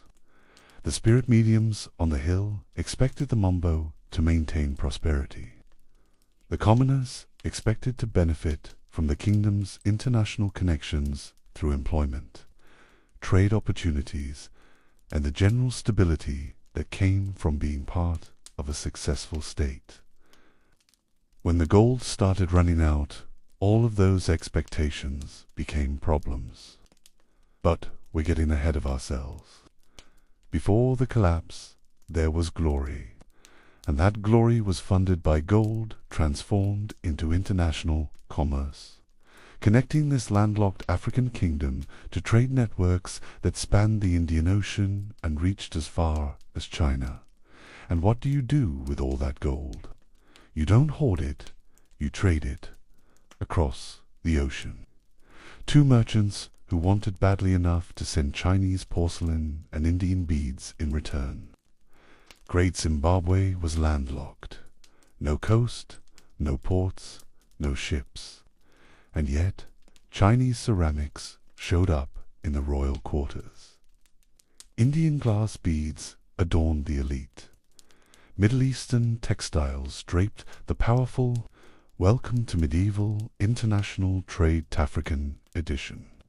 Let's talk about what it actually meant for a kingdom in the interior of southern Africa, hundreds of kilometers from the nearest coastline, to participate in global commerce during the 13th and 14th centuries. Because this wasn't just impressive, it was logistically insane. Modern people are used to international trade being easy. You order something online, it shows up at your door. Maybe you vaguely wonder about shipping logistics, but mostly you just expect things to arrive. Medieval long-distance trade worked nothing like that. It was slow, dangerous, expensive, and required multiple layers of intermediaries, each taking their cut. And yet it worked. Somehow, gold mine in the hills around Great Zimbabwe made its way to the Swahili coast, got loaded onto ships, crossed the Indian Ocean, and reached markets in India, Persia, and China. And somehow, luxury goods from those same regions made the reverse journey, ending up in the hands of the Mambo and his favored chiefs. The logistics alone deserve appreciation. Let's start with geography, because geography is the reason this whole system required so much effort. Great Zimbabwe sits roughly 400 kilometers inland from the nearest Swahili coastal ports places like Sofala and Kilwa. Kisiwani, that served as the main trading hubs, connecting interior Africa to Indian Ocean commerce. 400 kilometers doesn't sound like much until you remember there were no roads, no vehicles, no pack animals that could survive in tsetse-fly regions, and no overnight delivery. Everything moved on human backs, carried by porters following footpaths through varied terrain, crossing rivers, navigating hills, and hoping they didn't encounter hostile groups along the way. A journey from Great Zimbabwe to the coast could take weeks or even months, depending on conditions. The rainy season made some routes impassable. Dry season meant water sources might be scarce. Political instability in intervening territories could force detours. It wasn't a casual trip. This meant trade goods had to be worth the journey. You weren't hauling bulk commodities like grain or timber across 400 kilometers of African interior. The transport costs alone would make that economically absurd. You needed Hivagu Lobok goods items, where a small quantity carried great value. For exports, that meant gold and ivory. Both were lightweight relative to their value, both were in high demand at coastal markets, and both could be obtained in significant quantities from Great Zimbabwe's territory. Gold, we've already discussed, the mines, the processing, the royal monopoly. Ivory followed a similar pattern. Elephants were abundant in the region. Hunting them was a specialized skill, and the ivory could be worked into trade goods or exported raw. Like gold, ivory was light enough to carry long distances, but valuable enough to make the journey worthwhile. The actual transport was organized through networks of professional traders who specialized in these routes. These weren't casual merchants dabbling in long-distance commerce. These were people whose entire livelihoods depended on maintaining relationships with both interior suppliers and coastal buyers, knowing the routes, managing the logistics, and moving goods safely through territories controlled by various chiefs and kingdoms. Some of these traders were based at Great Zimbabwe itself, operating under the Mambo's authority and paying him taxes or tribute for the right to conduct trade. Others were independent operators who purchased gold and ivory at the capital or caught from tributary settlements and then organized caravans to carry the goods to the coast.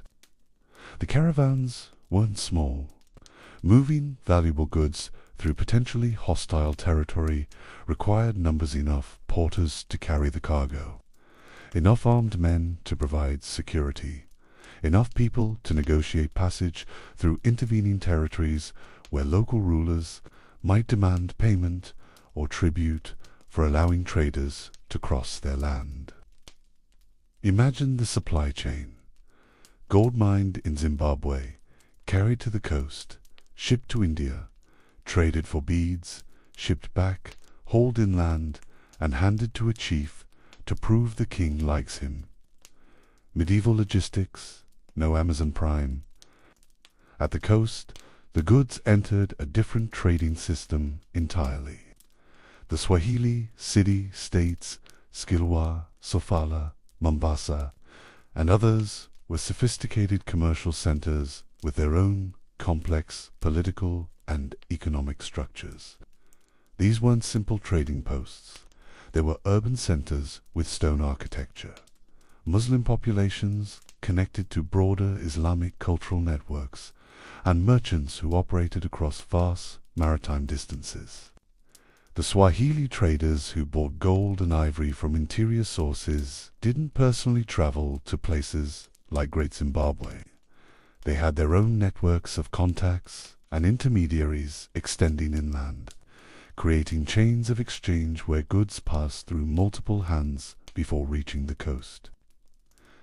This layered system meant nobody controlled the entire trade route. Interior kingdoms like Great Zimbabwe controlled production and initial collection. Intermediate traders handled overland transport. Coastal merchants managed maritime commerce. Each layer took profits, added value through transport and market access, and created dependencies that tied the system together. Once goods reached the Swahili coast, they entered the Indian Ocean trade, network one of the world's oldest and most extensive maritime trading systems. This wasn't a new development in the 13th century. Maritime trade across the Indian Ocean had existed for over 1,000 years, connecting East Africa, Arabia, Persia, India, Southeast Asia, and eventually China into a complex web of commercial relationships. The wind patterns made this possible. The Indian Ocean has seasonal monsoons that blow in predictable directions: southwest during the summer monsoon, northeast during the winter monsoon. Sailors figured out millennia ago that if you timed your voyages correctly, you could use these winds to sail from Africa to India, wait for the winds to reverse, and sail back. It was nature's transportation system, powered by atmospheric circulation. Ships called dhows, wooden vessels with triangular lateen sails perfectly adapted to Indian Ocean conditions, carried goods across these routes. A dhow leaving the Swahili coast with African gold and ivory might sail to ports in southern India, where those goods would be sold or traded for local products. Or it might continue to Persian Gulf ports, or even further to Southeast Asian trading centers. The goods Great Zimbabwe exported entered this system at the entry level and then dispersed across multiple markets. Some gold stayed in East Africa, purchased by Swahili elites or Arabian merchants. Some continued to India, where it fed into the subcontinent's enormous economy and appetite for precious metals. Some eventually reached China, though probably through multiple intermediate exchanges rather than direct transoceanic voyages, and in exchange for gold and ivory goods flowed back. The imports recovered archaeologically from Great Zimbabwe tell us exactly what the elite wanted: glass beads, ceramics, textiles, and other luxury items that couldn't be produced locally and could only be obtained through long-distance trade. Glass beads, particularly the small, colorful glass beads manufactured in India, were found in enormous quantities at elite sites. These weren't functional items. Nobody needed glass beads, but they were exotic, beautiful, exotic and available only through trade connections to the Indian Ocean network. That made them perfect prestige goods. The elite didn't want gold. They wanted what gold could buy. Proof they were connected to the wider world. The beads came in various styles and colors, with different types popular in different periods.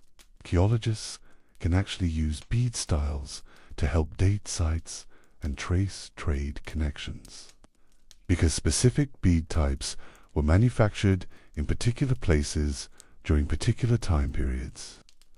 Finding a certain style of Indian bead at Great Zimbabwe tells you not just that trade occurred, but approximately when it occurred, and potentially even which specific manufacturing regions were involved. Chinese ceramics were even more prestigious. Pottery fragments from Chinese kilns, particularly Celadon wares with their distinctive jade green glazes, have been recovered from elite contexts at Great Zimbabwe. These vessels traveled extraordinary distances, manufactured in China, shipped across the South China Sea to Southeast Asian ports, traded to Indian Ocean merchants, sailed to the Swahili coast, and then carried 400 kilometers inland to end up in the Mombo's residence. The voyage could take years. The ceramics passed through dozens of hands. Each exchange added value. By the time a Chinese bowl reached Great Zimbabwe, it was worth far more than its original price. Not because it was particularly functional, You could make perfectly good pottery locally, but because it represented connection to distant places and sophisticated tastes. Having Chinese ceramics in your residence said, "I am so powerful and so wealthy that I can acquire objects from the other side of the world." Try to match that, tributary chiefs. Textiles were another major import, though they're harder to recover archaeologically because cloth deteriorates in most conditions. But historical sources and fragmentary evidence suggests that Middle Eastern and Indian textiles, particularly fine cotton fabrics and silt, were highly valued by Great Zimbabwe's elite.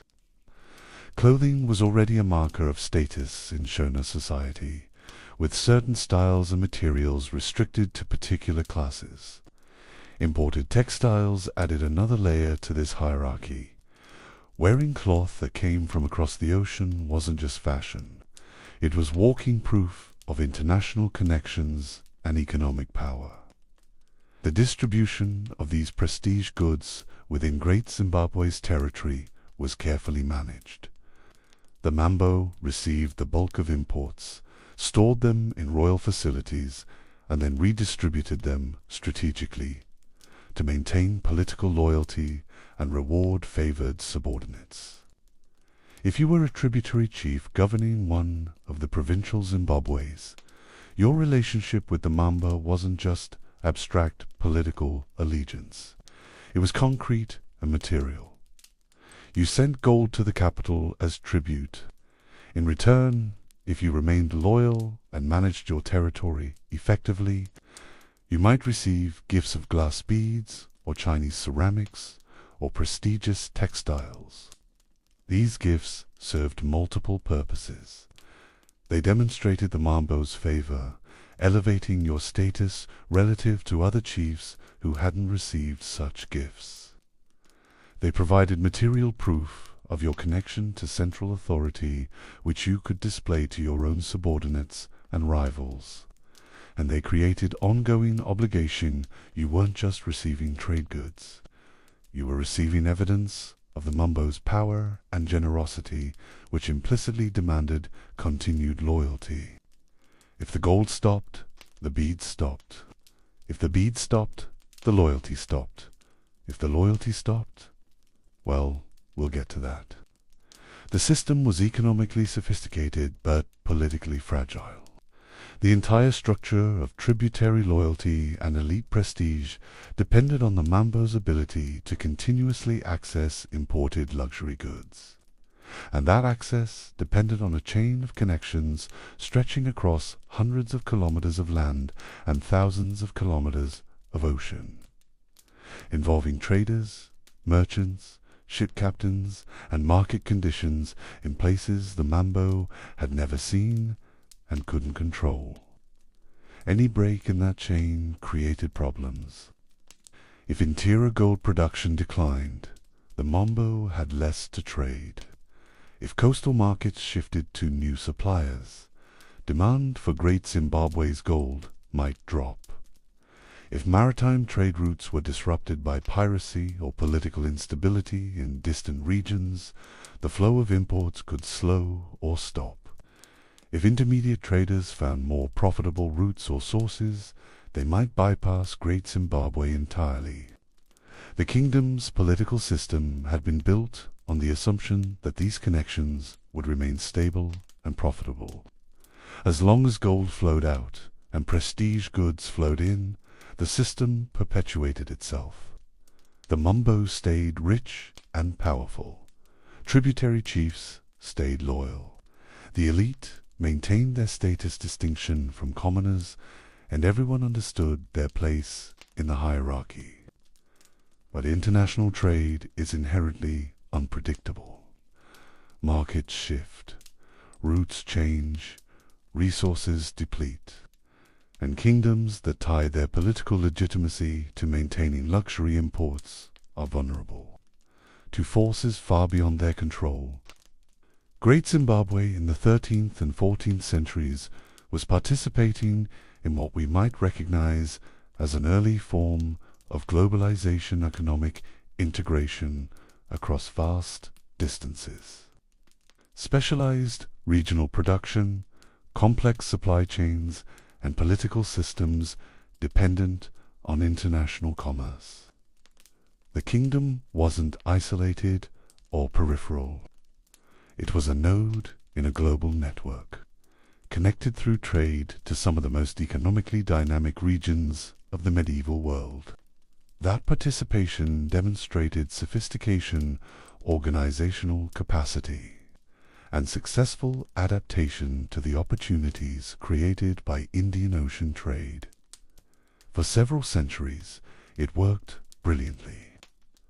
The Mambo controlled the gold, managed the trade relationships, distributed the prestige goods, and maintained a vast kingdom through a combination of sacred authority and economic leverage.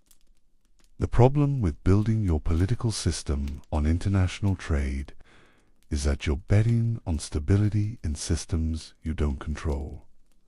Interior Africa could produce gold reliably. Local agriculture could feed the population. Cattle herds could reproduce themselves. But coastal traders deciding where to source gold, market conditions in India affecting demand, Arab merchants finding new suppliers, those were variables the Mambo couldn't manage through religious authority or military force. Those tributary chiefs in their distant stone enclosures. The king kept them loyal with imported trinkets. Economic dependency disguised as gifts. As long as the trinkets kept arriving, loyalty was relatively secure. Tributary chiefs might grumble about their obligations, but they accepted them because being part of the system gave them access to goods that demonstrated their elite status and couldn't be obtained any other way. Remove the trinkets, and you remove a major incentive for loyalty. The sacred ideology might still claim the Mambo ruled by divine right, but if he couldn't deliver the material benefits that justified tributary obligations, that ideology would face serious challenges. The archaeological evidence shows peak international trade at Great Zimbabwe during the 13th century. Chinese ceramics, Indian beads, and other imports are most abundant in deposits dating to this period. The distribution of trade goods across the site concentrated in elite areas. Rare in commoner residences clearly demonstrates the role of imports in maintaining social hierarchy. By the 14th century, the quantities appeared to decline slightly, though trade continued. This might reflect changing market conditions, increased competition from other interior kingdoms, or early signs of the resource depletion that would eventually contribute to Great Zimbabwe's decline. But during the peak period, the system was impressive. A landlocked kingdom in southern Africa successfully integrated itself into global commerce, exported its resources, imported luxury goods, and used those imports to maintain political control over 50,000 square kilometers of territory through a sophisticated system of tributary relationships and prestige goods distribution. The elite consumption of imports wasn't just about enjoying foreign luxuries, though they certainly did that. It was about staging power through material culture. Every Chinese bowl, every glass bead, every imported textile was a piece of political propaganda. Physical proof that the Mambo controlled connections to the wider world that no rival could match.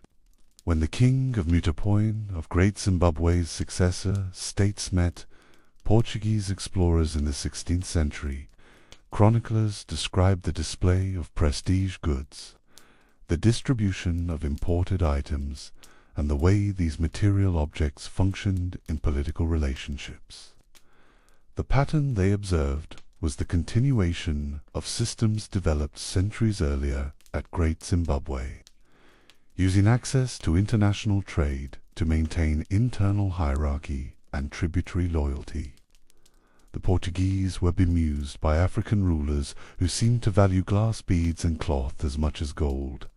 They thought they were getting amazing deals, trading cheap European manufactures for valuable African resources.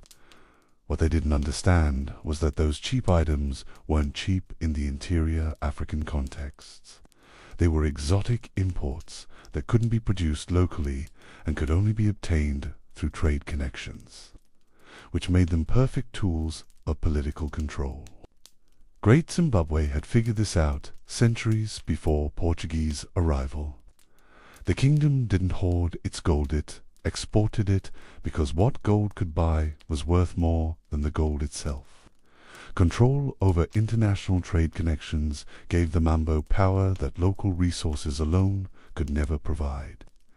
It was a brilliant system, elegant, sophisticated, and entirely dependent on maintaining connections across vast distances to markets in places the kingdom's rulers would never visit.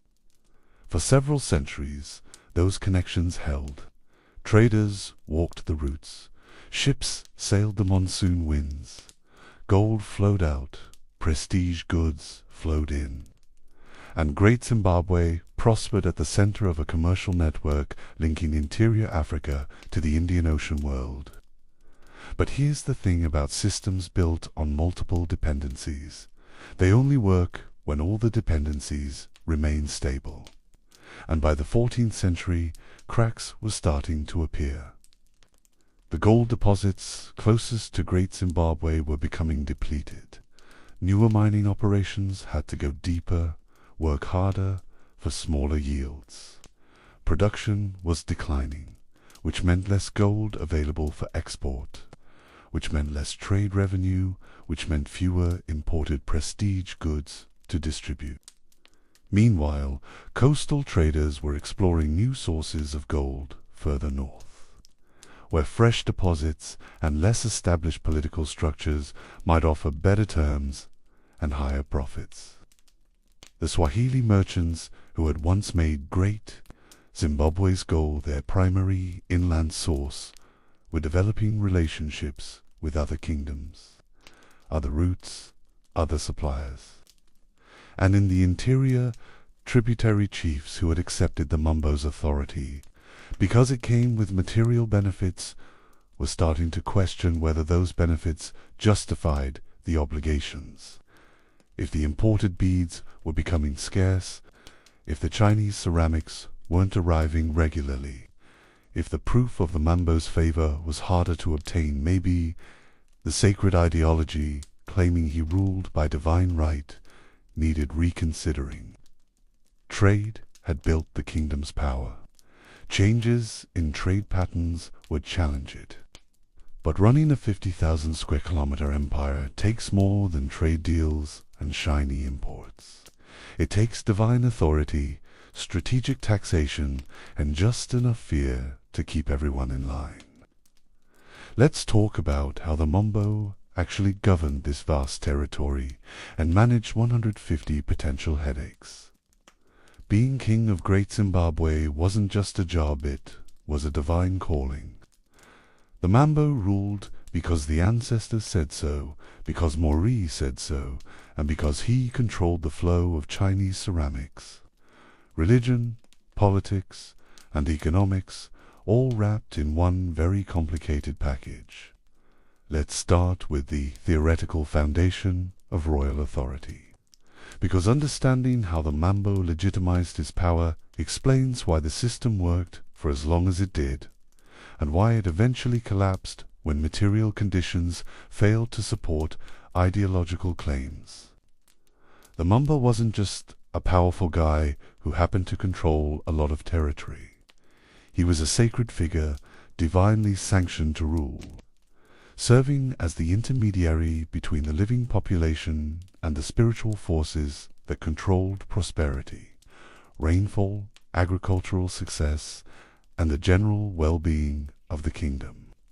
His authority came from the ancestors and from Moritha, supreme deity in Shona cosmology, and That sacred legitimacy was what separated him from every other ambitious chief with an army and some gold.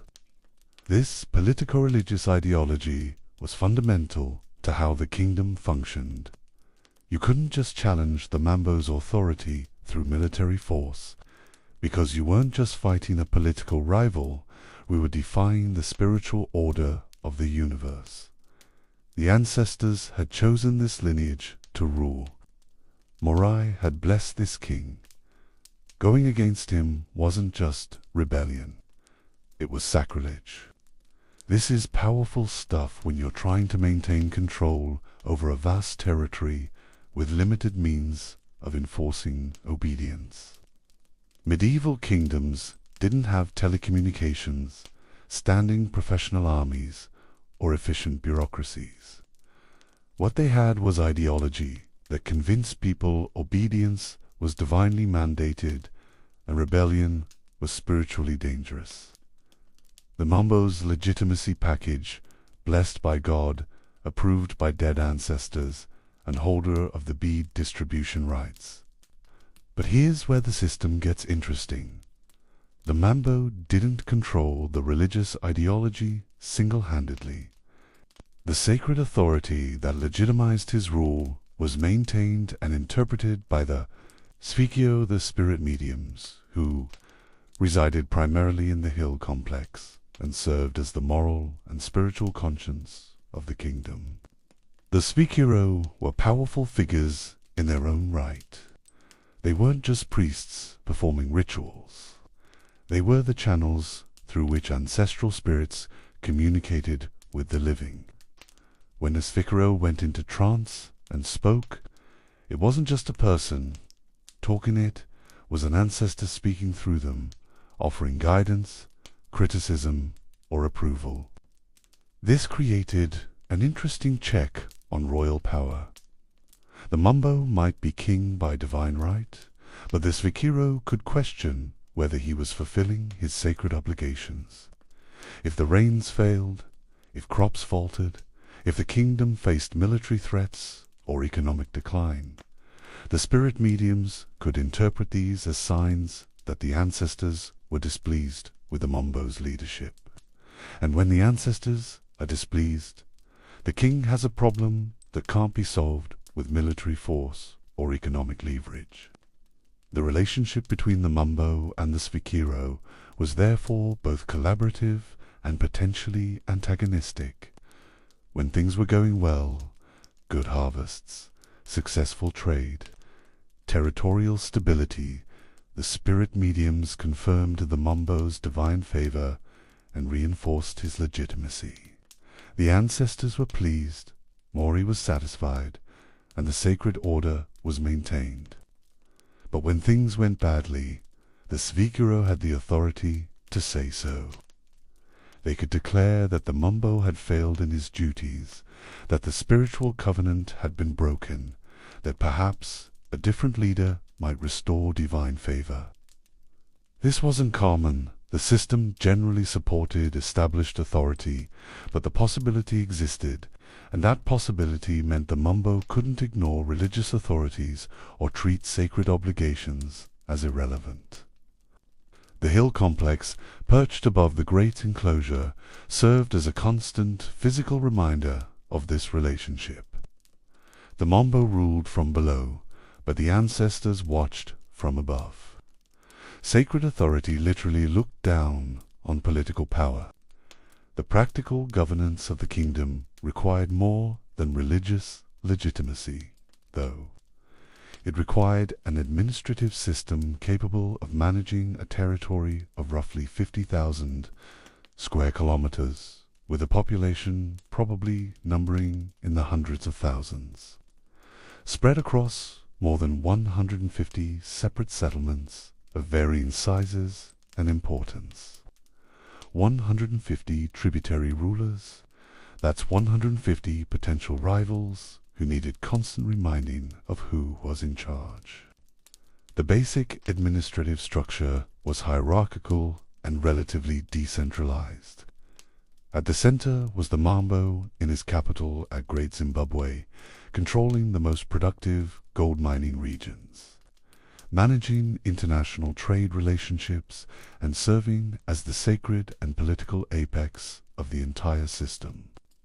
Below him were the tributary chiefs who governed the provincial Zimbabwe's, those smaller, stone-walled settlements scattered across the kingdom's territory. These weren't appointed governors serving at the Mombo's pleasure. They were local rulers, often from lineages with hereditary claims to their territories, who acknowledged the Mombo's overlordship but maintained significant autonomy in managing their own regions.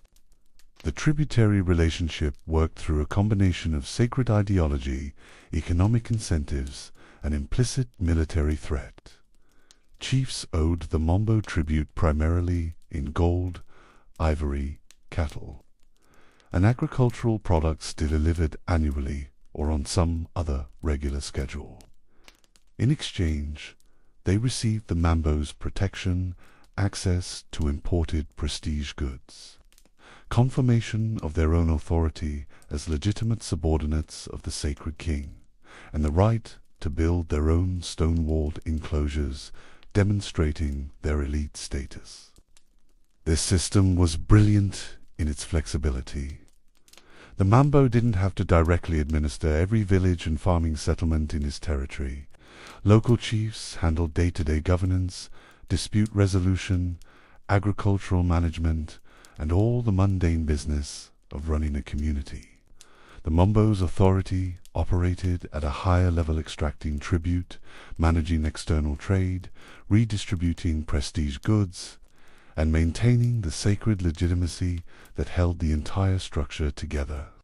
But flexibility created vulnerability, because tributary chiefs were hereditary local rulers rather than appointed administrators. Their primary loyalty was to their own lineages and territories. They acknowledged the Mombo's authority as long as it served their interests. If the benefits of tributary status access to prestige goods, confirmation of legitimacy, protection from external threats no longer outweighed the costs of tribute payments and subordination, the incentive for loyalty weakened. The Mombo's strategy for managing this problem involved both carrot and stick. The carrot was the prestige goods system we discussed in the previous chapter. Loyal chiefs received imported luxuries that elevated their status and couldn't be obtained through any other means. These goods weren't just rewards. They were proof of the Mombo's favor and connection to international trade networks. A chief who displayed Chinese ceramics or wore imported textiles was visibly demonstrating his relationship with central authority. The stick was subtler but present. The Mambo controlled the most productive gold mining regions directly, either through royal administration or through very closely supervised tributaries. This gave him the economic leverage to cut off chiefs who proved disloyal. Without access to gold, a rebellious chief couldn't participate in long-distance trade, couldn't acquire prestige goods independently, and couldn't match the material display that loyal tributaries enjoyed. Additionally, the network of provincial Zimbabwe's created a surveillance and control system. Chiefs weren't isolated, they were surrounded by other tributaries who might report disloyalty or take advantage of a rival's fall from favor. The system encouraged chiefs to maintain relationships with the capital and inform on potential rebels, because doing so might earn rewards and eliminate competitors. The Mambo also maintained direct control over certain strategic locations, particularly in gold-producing regions. Archaeological surveys have identified a number of stone-walled settlements in mining areas that appear to have functioned as administrative outposts rather than residential centers for hereditary chiefs. These were probably occupied by royal officials or loyal subordinates, specifically tasked with supervising gold extraction and ensuring tribute flowed to the capital. Those stone outposts in the goldfields, not military bases, tax collection offices, the IRS, but with divine authority. The taxation system itself was sophisticated for a medieval African kingdom. Tribute wasn't arbitrary or purely extractive. It followed established patterns, with different regions contributing different products based on their resources and capabilities. Gold-rich areas paid tribute in gold. Cattle-rich areas contributed livestock. Agricultural regions provided grain and other food products. This specialization created economic interdependence. The capital couldn't feed itself entirely from local agriculture. It needed tributary grain to support its urban population. Gold-producing regions needed agricultural products from more fertile areas. Cattle herding territories relied on grain from farming communities. The tribute system wasn't just about the Mambo extracting resources. It was a redistributive network that connected different ecological and economic zones into a functioning whole.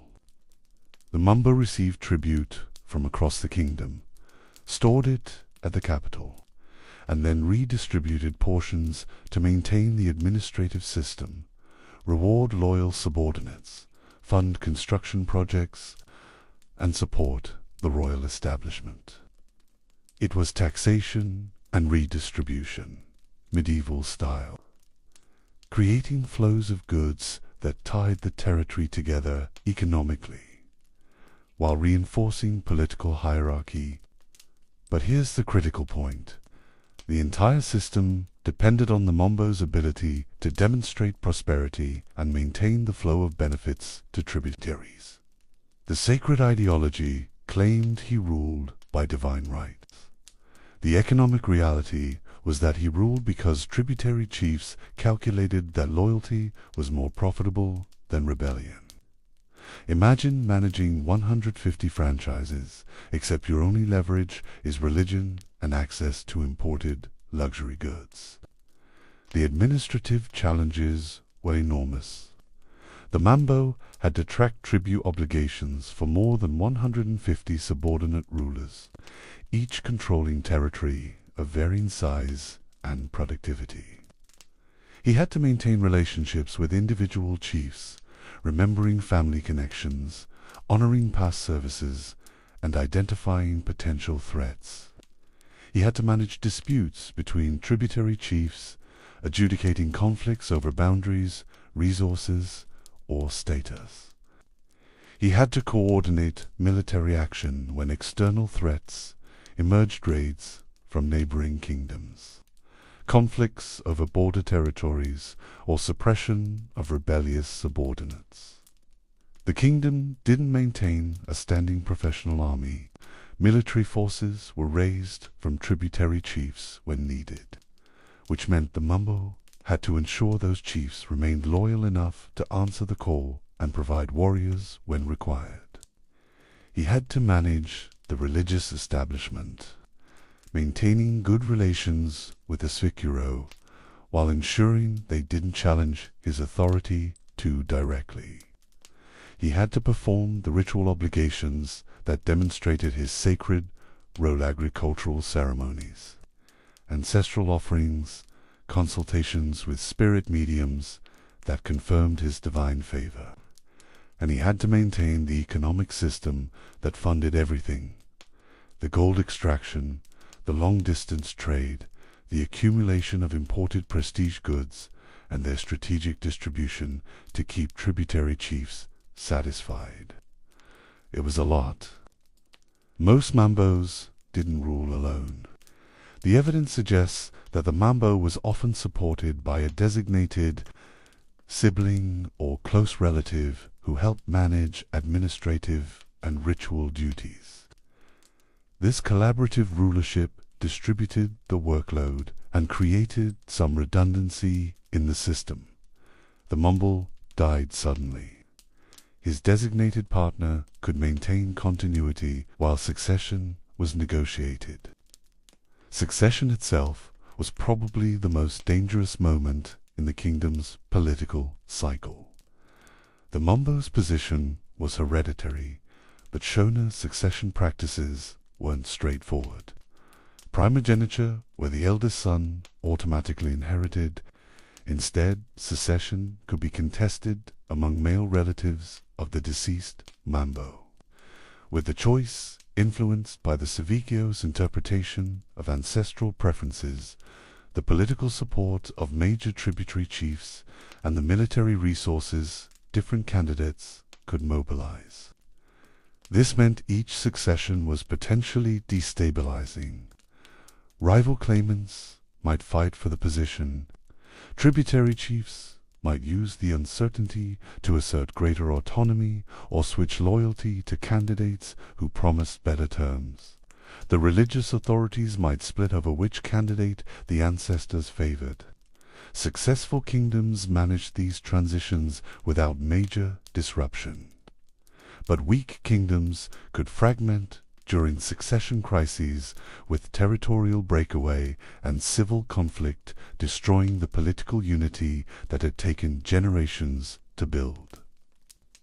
Great Zimbabwe appears to have managed succession relatively well during its peak period.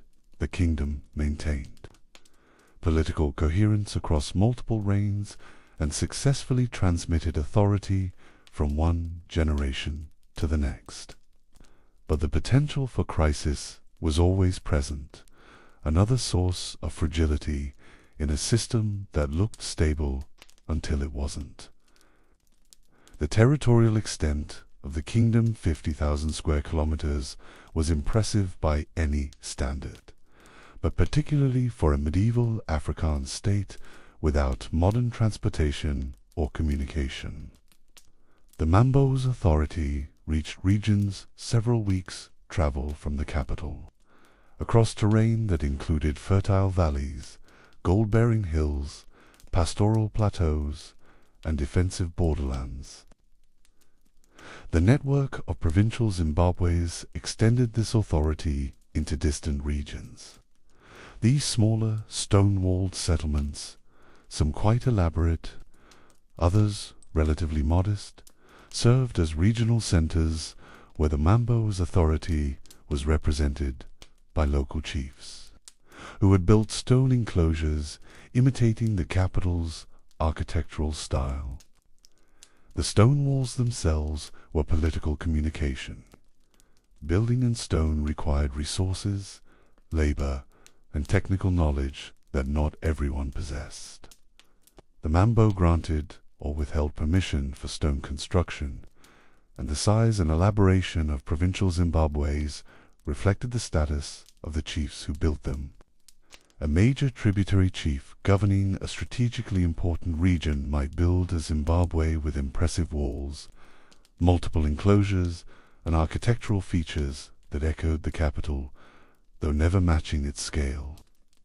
This demonstrated his high status and close relationship with the Mambo.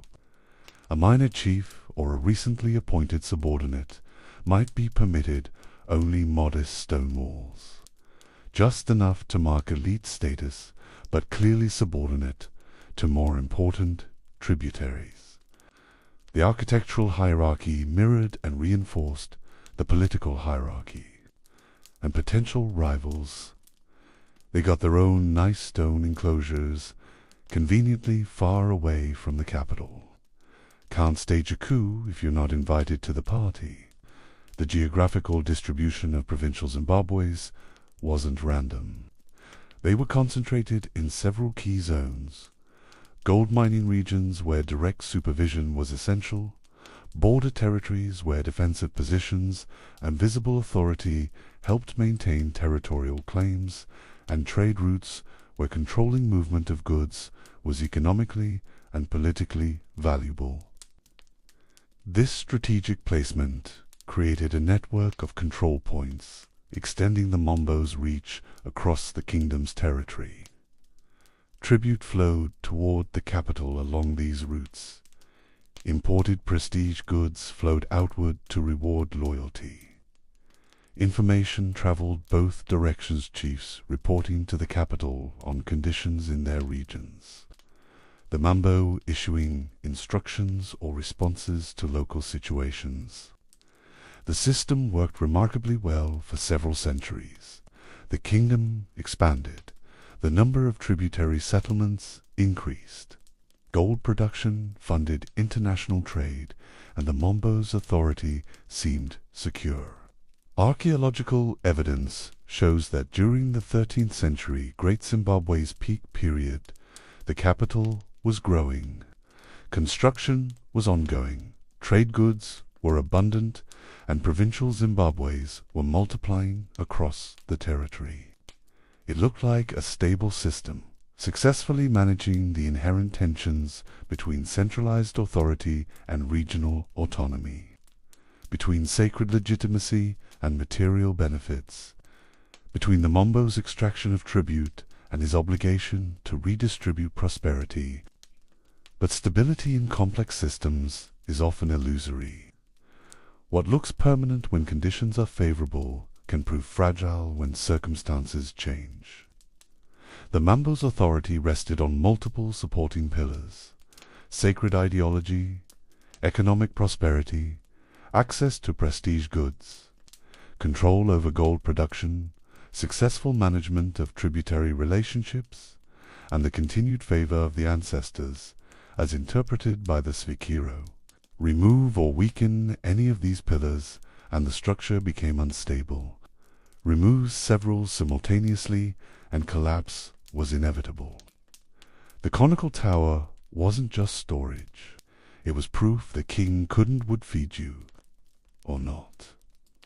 The granary symbolism of the conical tower represented the Mambo's fundamental obligation: ensure prosperity, maintain agricultural success, guarantee that the kingdom flourished under his rule.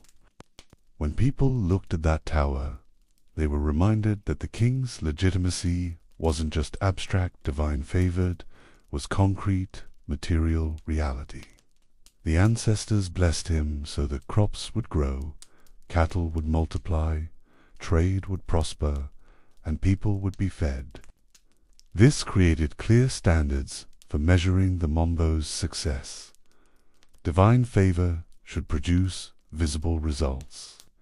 If the rains failed, if harvests faltered, if cattle died, if trade declined, if the imported prestige goods stopped arriving, those were signs that something had gone wrong with the sacred covenant. And when the covenant broke down, when material reality no longer supported ideological claims, when the Mambo could no longer deliver the prosperity that justified his authority, the entire system faced a crisis that religion alone couldn't resolve. The tributary chiefs had been loyal for the beads. No beads meant no loyalty. Economics, but make it medieval and catastrophic. It was a brilliant system, elegant, even. And like all brilliant systems that depend on everything working perfectly at once, it was fragile. Very, very fragile. By the mid-14th century, the conditions supporting Great Zimbabwe's stability were beginning to shift. Gold production was declining as easily accessible deposits played out. Coastal traders were exploring alternative sources further north. The climate was becoming less reliable. Agricultural productivity was stressing under population pressure around the capital. The Mambo still ruled by sacred authority. The Svikiro still confirmed ancestral blessing. The tributary chiefs still paid tribute for now. The system still functioned barely. But the margin for error was shrinking. And medieval Africa, like everywhere else in the medieval world, wasn't kind to systems without room for mistakes. The question wasn't whether problems would emerge. The question was whether the kingdom could adapt when they did. whether the Mumbo's authority could survive when prosperity faltered, whether sacred ideology could maintain political unity when economic incentives for loyalty weakened, whether 150 tributary chiefs would remain loyal when the benefits of loyalty evaporated and the costs of tribute became intolerable. Around 1450, Great Zimbabwe was about to find out, and the answer wasn't going to be reassuring. Around 1450, Great Zimbabwe hit the historical equivalent of multiple system failures. Climate change, resource depletion, trade route shifts, any one of these might have been survivable. All three at once. The capital didn't stand a chance. Let's talk about how kingdoms collapse, because it's rarely the dramatic invasion or catastrophic plague that historical narratives prefer.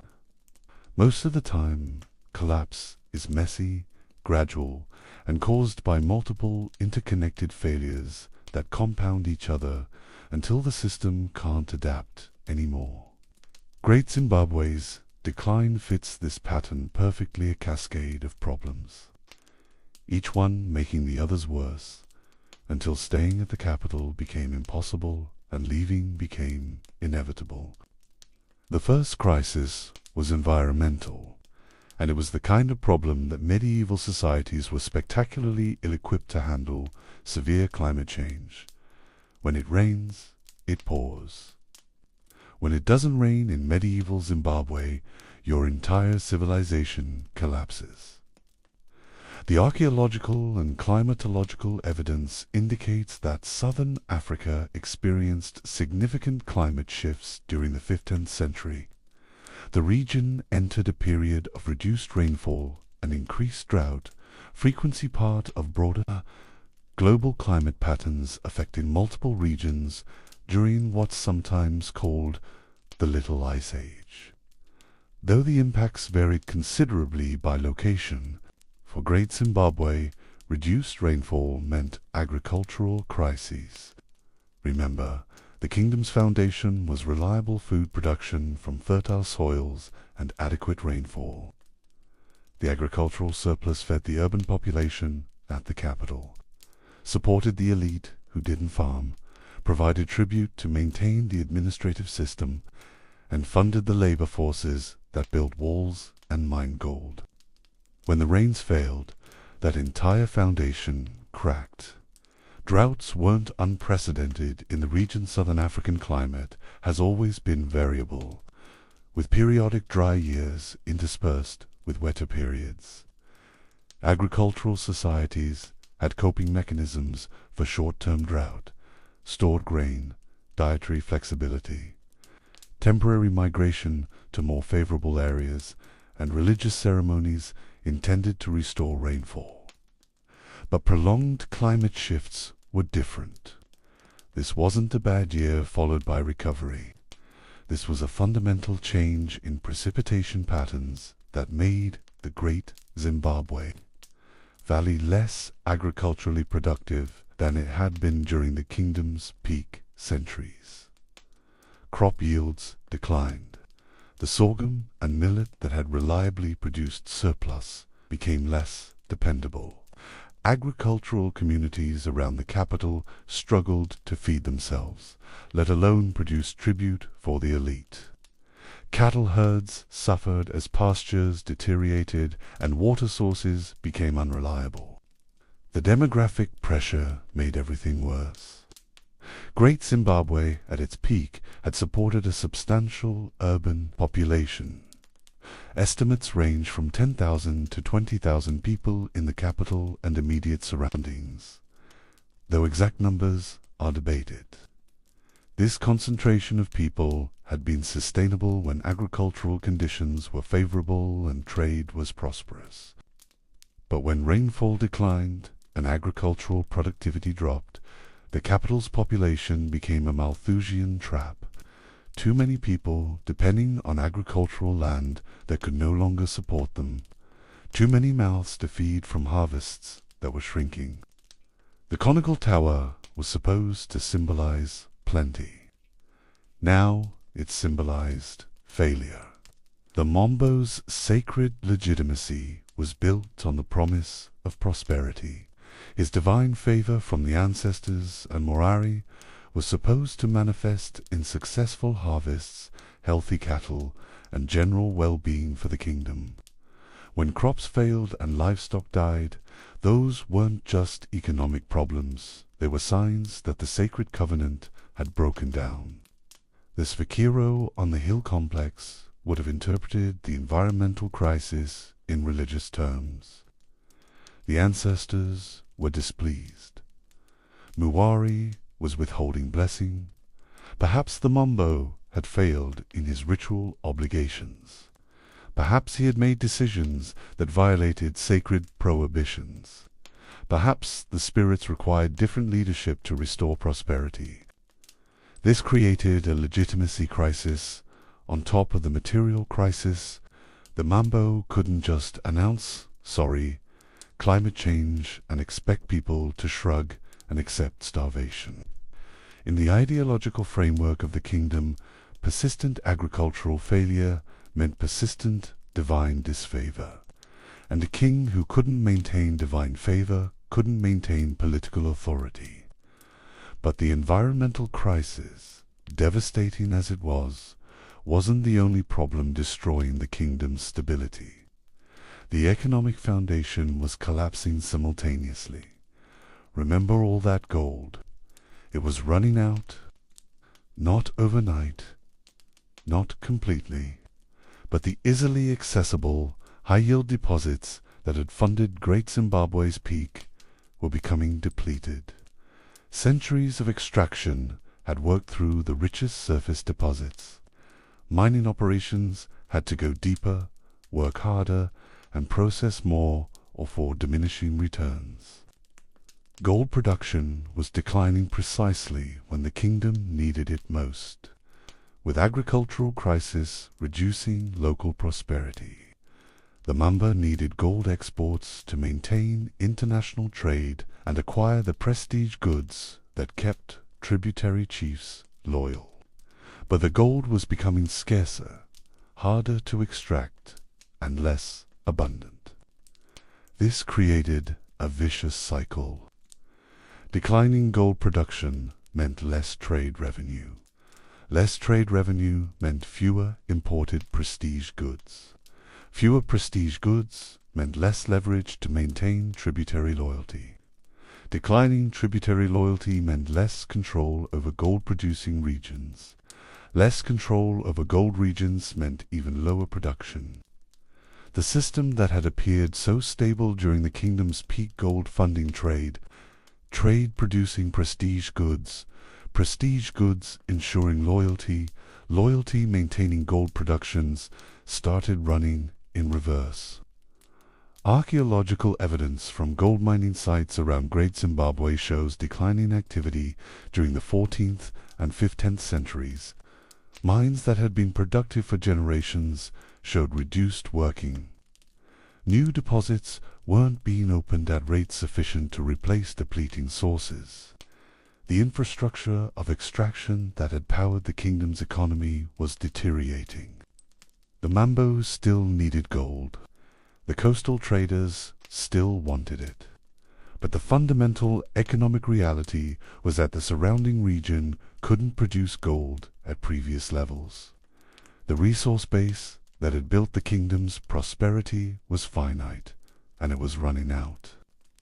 And then the international market shifted in ways the Mambo couldn't control or even fully understand.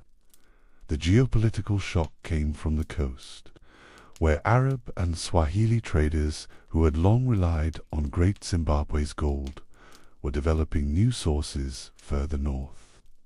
The kingdom of Mutapawich would eventually succeed Great Zimbabwe as the dominant power in the region was emerging in territories with fresh gold deposits and less established political structures. For coastal merchants, new sources meant opportunity. They could negotiate better terms with emerging kingdoms than with Great Zimbabwe's established Mambo. They could access richer deposits that required less transport infrastructure to reach the coast.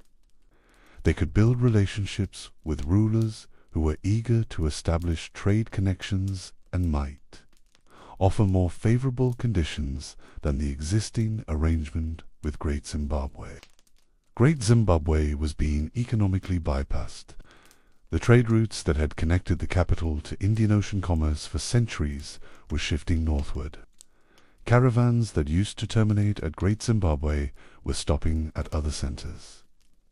Coastal merchants who had maintained relationships with the Mambo's agents were developing new partnerships elsewhere. This wasn't a deliberate campaign to destroy Great Zimbabwe. It was simple economics. Traders follow profit, and profit was increasingly found elsewhere. For the Mambo, this was catastrophic. His entire system of political control depended on access to imported prestige goods. Those goods came through trade. Trade required gold exports. Gold production was declining, and even the gold that was still being extracted wasn't generating the same value because coastal traders had alternatives. Imagine you're a tributary chief in the mid-5th century, governing one of those provincial Zimbabwe's several days' journey from the capital. For generations, your family has paid tribute to the Mamba gold, cattle, agricultural products. In exchange, you've received imported prestige goods that demonstrated your elite status and connection to central authority. Chinese ceramics, Indian glass beads, Middle Eastern textiles, tangible proof of the Mambo's power and your participation in a sophisticated international system. But the flow of goods is slowing. Your tribute obligations remain, but the gifts in return are becoming scarce. The Mambo's agents still arrive demanding gold, but they bring fewer imported items. The evidence of central authorities' power and prosperity is declining. Meanwhile, you're hearing about opportunities elsewhere. New kingdoms to the north are establishing their own trade connections. The Mutapa rulers are offering favorable terms to chiefs who shift their allegiance. The coastal traders are developing new routes that bypass Great Zimbabwe entirely. You calculate the costs and benefits. Remaining loyal to Great Zimbabwe means continuing tribute payments for diminishing returns. The sacred ideology still claims the Mambo rules by divine favor, but the persistent droughts and economic decline suggest the ancestors might disagree.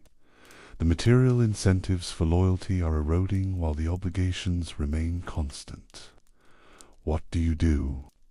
This calculation was happening across Great Zimbabwe's territory in the mid-5th century. Tributary chiefs who had maintained loyalty for generations were reconsidering their position. Some probably attempted to negotiate better terms with the capital. Some reduced their tribute payments or delayed delivery. Some quietly established connections with emerging northern kingdoms while nominally maintaining loyalty to Great Zimbabwe. And some simply stopped acknowledging the Mambo's authority altogether. The kingdom was fragmenting, not through dramatic rebellion or military conquest, but through gradual erosion of the tributary relationships that had held the territory together. Chiefs calculated that independence or realignment offered better prospects than continued subordination to a capital that could no longer deliver prosperity. The Mambo's options for responding to this crisis were limited. Military force might compel individual chiefs back into submission temporarily, but you can't maintain an empire through constant military campaigns. When your economic base is collapsing and your agricultural system can't reliably feed populations, sacred authority was losing effectiveness when material reality contradicted ideological claims. The ancestors were supposed to ensure prosperity. Mori was supposed to bless the kingdom. The Mombo's divine favor was supposed to manifest in successful harvests and flourishing trade. When none of that was happening, telling people they still owed obedience because the ancestors said so became a harder sell. The Sfikiro might have provided some support, interpreting the crisis as a temporary test or calling for specific ritual responses to restore divine favor. But they might equally have concluded that the Mombo had lost ancestral blessing and new leadership was required. Religious authorities in crisis situations can go either way, supporting established power or legitimizing its replacement depending on complex factors, including their own interests, their interpretation of spiritual signs, and their assessment of political realities. The capital itself was becoming unsustainable. A population of thousands, depending on agricultural land, that couldn't support them created immediate practical problems. People were hungry. Livestock was dying. The water sources that had reliably supplied the capital were becoming seasonal or depleting.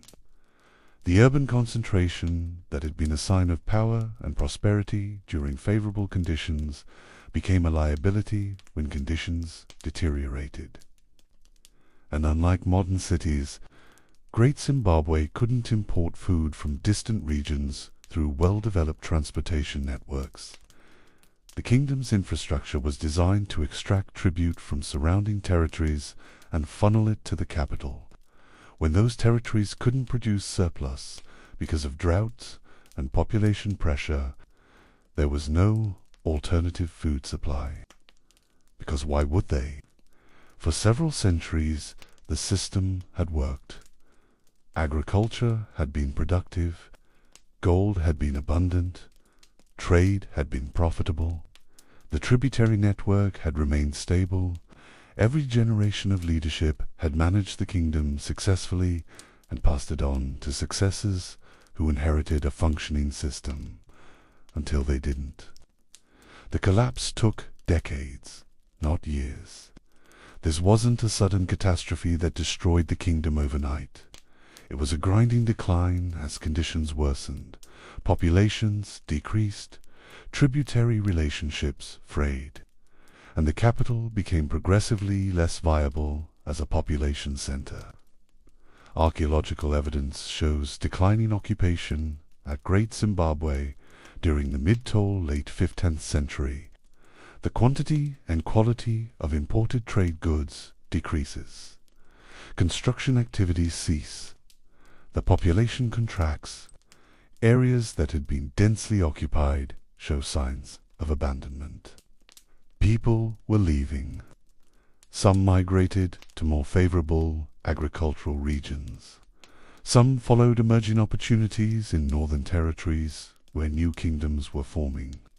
Some probably just dispersed to smaller settlements, where food security was better and the obligations of supporting an urban elite were absent.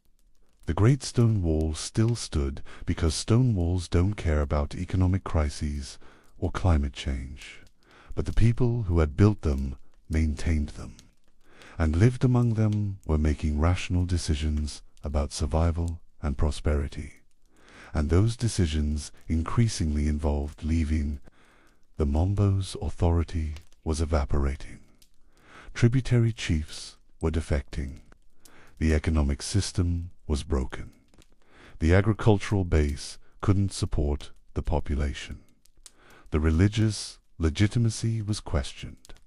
The material and ideological foundations of the kingdom were collapsing simultaneously. By around 1450 to 1470, the capital was largely abandoned. Not entirely, some occupation probably continued at reduced levels, but the concentration of population, the political authority, and the economic activity that had made Great Zimbabwe the dominant power in the region were gone. The kingdom didn't fall to conquest. No rival army sacked the capital. No epidemic wiped out the population. No dramatic single event marked the end. People just left. When your capital can't feed you, can't trade, and can't maintain the divine contract, even impressive stone walls won't keep you around. The collapse of Great Zimbabwe is a classic example of how complex systems fail. The kingdom had been built on multiple interdependent supports: environmental conditions enabling agricultural surplus, gold deposits funding international trade, trade connections providing political leverage, tributary relationships extending authority across vast territory, sacred ideology legitimizing centralized power. Each support depended on the others. Agriculture fed the population that mined gold. Gold funded trade that produced prestige goods. Prestige goods maintained tributary loyalty. Tributary loyalty ensured continued gold production and agricultural tributary.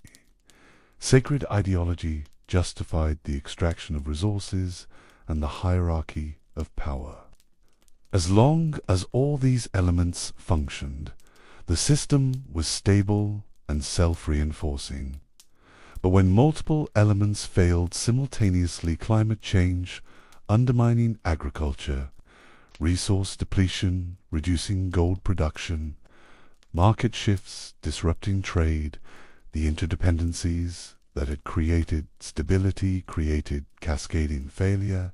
You can't fix agricultural crisis through better trade when gold production is declining. You can't maintain gold production when labor forces are hungry and populations are migrating. You can't keep tributary chiefs loyal when you can't provide the prestige goods that justified their tribute. You can't maintain sacred legitimacy when material conditions contradict claims of divine favor. The Mambo in the mid-15th century faced an impossible situation. Every problem made the others worse. Every attempted solution required resources that were becoming scarce. Every month of continued crisis eroded more of the authority and legitimacy that might have enabled recovery. Eventually, the only rational response was acknowledgement that the capital was no longer viable. The political center couldn't hold. The population couldn't be sustained. The kingdom, as it had existed for several centuries, was finished. But here's the important thing. The end of Great Zimbabwe wasn't the end of Shona's civilization, Shona's statecraft, or even the political systems that had developed at the capital. It was the end of that particular political center in that particular location under those particular conditions. The people who left Great Zimbabwe carried their knowledge, their cultural traditions, their political sophistication, and their experience with state-level organization. They migrated to new territories with better resources and more favorable conditions. And they built new kingdoms that learned from Great Zimbabwe's success and its failures. The capital was dying. The question wasn't if people would leave, but where they'd go.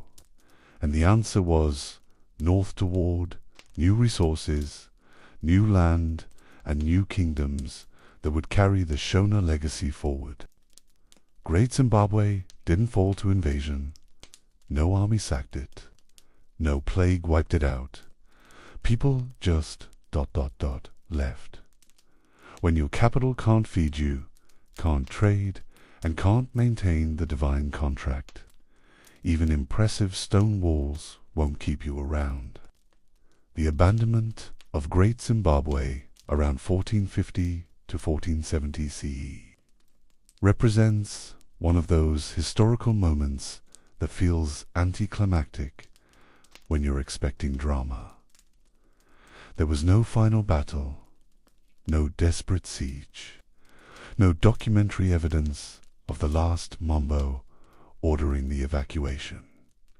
Just the gradual, practical decision of thousands of people that staying at the capital no longer made sense. Archaeological evidence tells the story through absence. The layers of occupation deposits that had accumulated steadily for centuries become thinner in the mid-15th century. The density of artifacts decreases. The quantity of imported trade goods drops significantly. Construction activities cease entirely. Areas of the site that had been continuously occupied show signs of abandonment, structures left unmaintained, spaces no longer cleaned or used, the gradual encroachment of vegetation reclaiming stone enclosures. It's the kind of evidence that's only visible in retrospect. When archaeologists, excavating centuries later, can see the pattern of decline, recorded in soil layers and artifact distributions. At the time, it probably felt less like deliberate abandonment and more like a series of individual decisions that cumulatively emptied the capital. The walls still stood. The people didn't. Architecture outlasts politics every time. The first to leave were probably the most mobile populations: traders, craftspeople, young people seeking opportunities, families whose livelihoods depended on the prosperity that was evaporating. These were people who had skills and options, who could relocate to emerging centers where their expertise would be valued and economic conditions were more favorable. The agricultural population around the capital would have dispersed more gradually, probably moving in stages as harvests continued to fail and supporting the urban elite became unsustainable. Families would shift to territories with better rainfall and less depleted soils. Some probably moved only moderate distances, seeking better agricultural land while remaining within the broader region. Others migrated further, following reports of opportunities in northern territories. The elite tributary chiefs, religious authorities, the Mambo's extended family, and supporters faced more complicated decisions. Their status was tied to Great Zimbabwe's political system. Abandoning the capital meant abandoning claims to authority that derive from proximity to the Mambo and participation in the central court. But staying at a capital that couldn't maintain its political and economic functions meant watching their status erode anyway.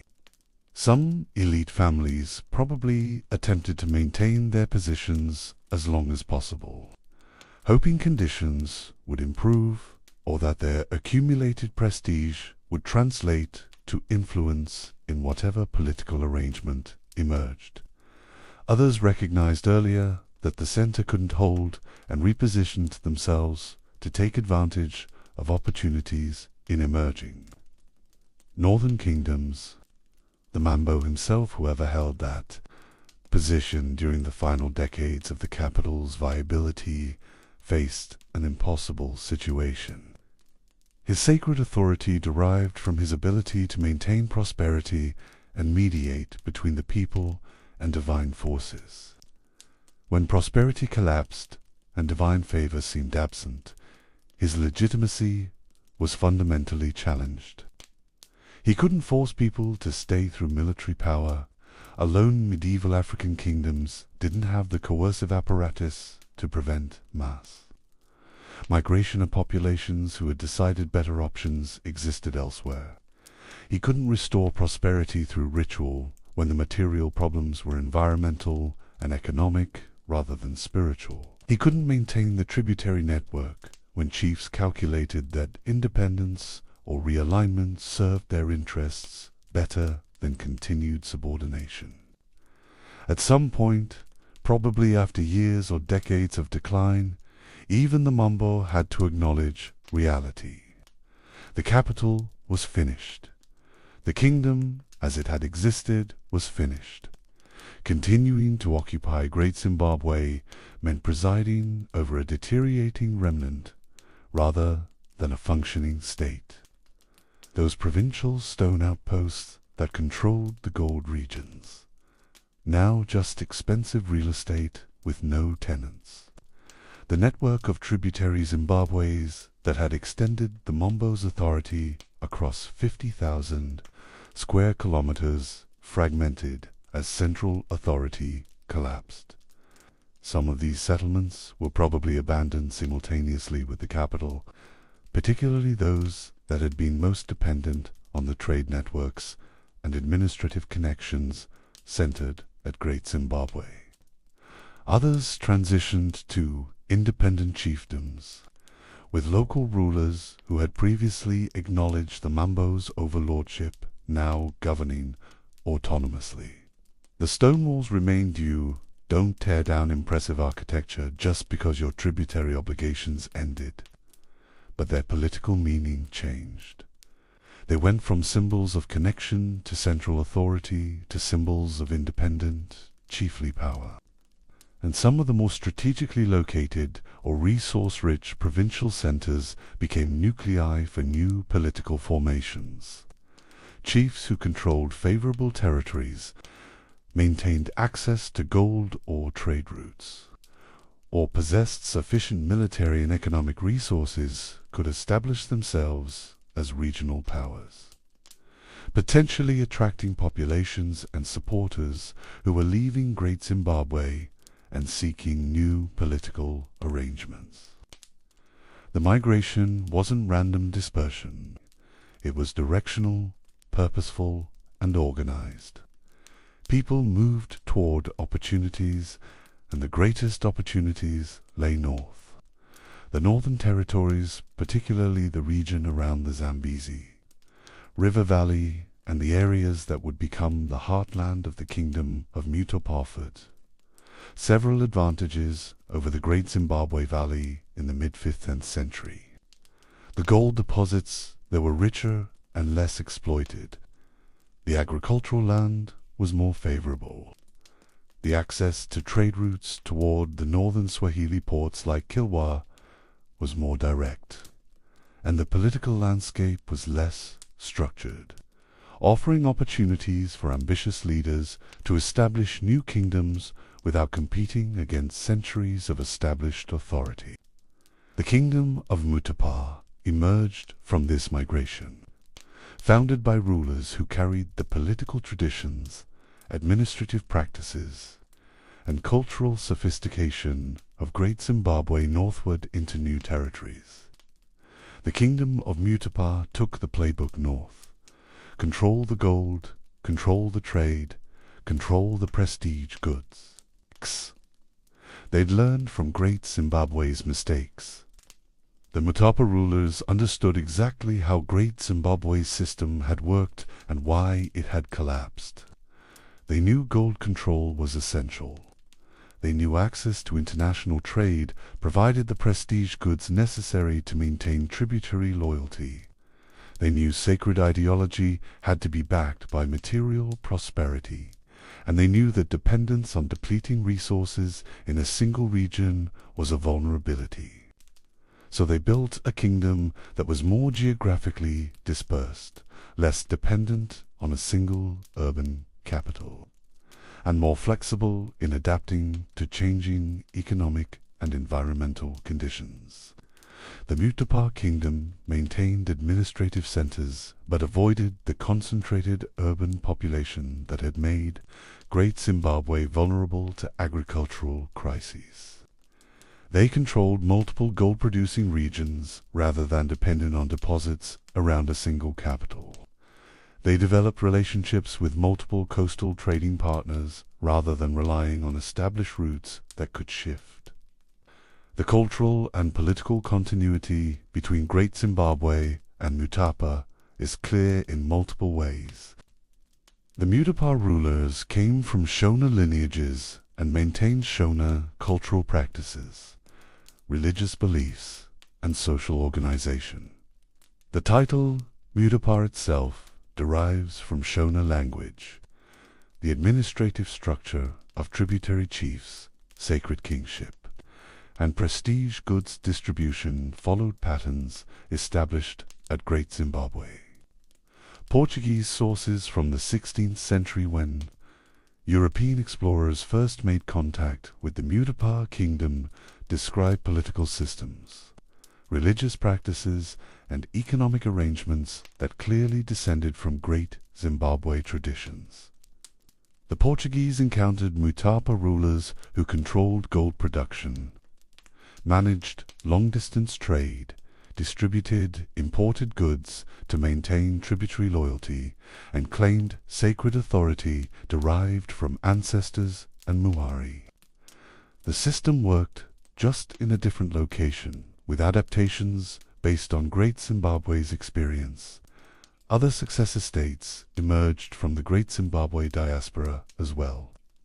The Torwa Kingdom to the southwest maintained stone-building traditions and controlled important territories. Various independent chiefdoms incorporated elements of Great Zimbabwe's political culture while adapting to local conditions.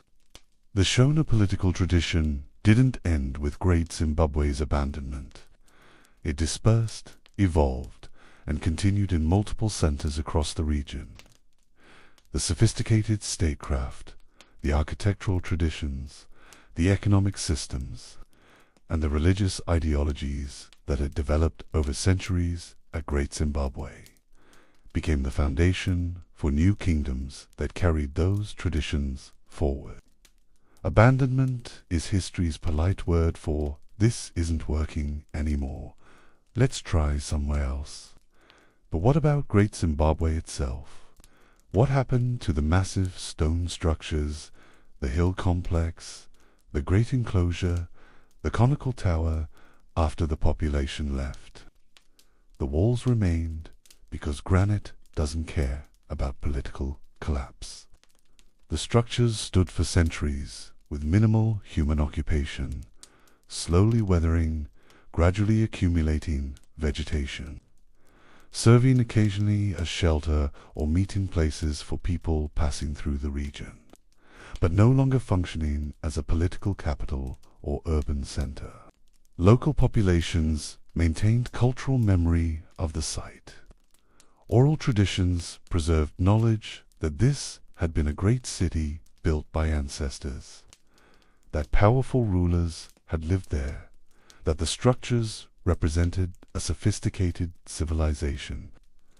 The site retained sacred significance even after its political function ended. The ancestors were still present. The spirits still inhabited the hill complex, and the stones themselves were testimony to past greatness. This cultural memory meant Great Zimbabwe was never truly forgotten.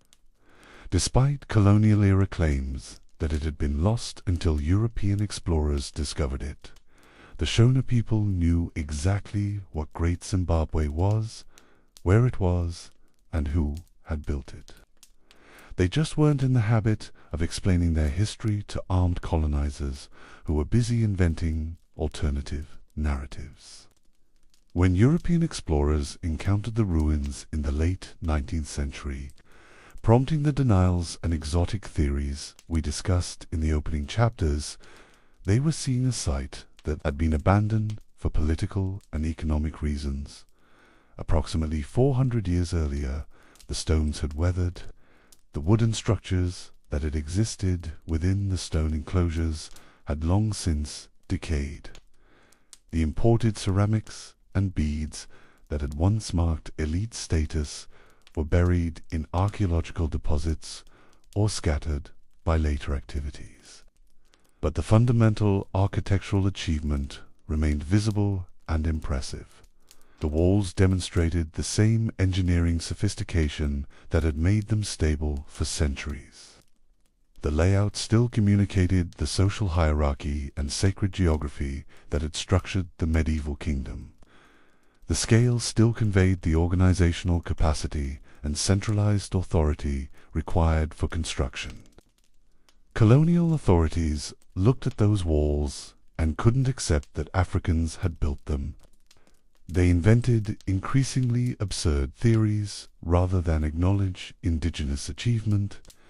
They suppressed archaeological evidence and promoted pseudo-historical fantasies that suited their political needs. But the stones remained, and eventually Science documented what the stones had always testified.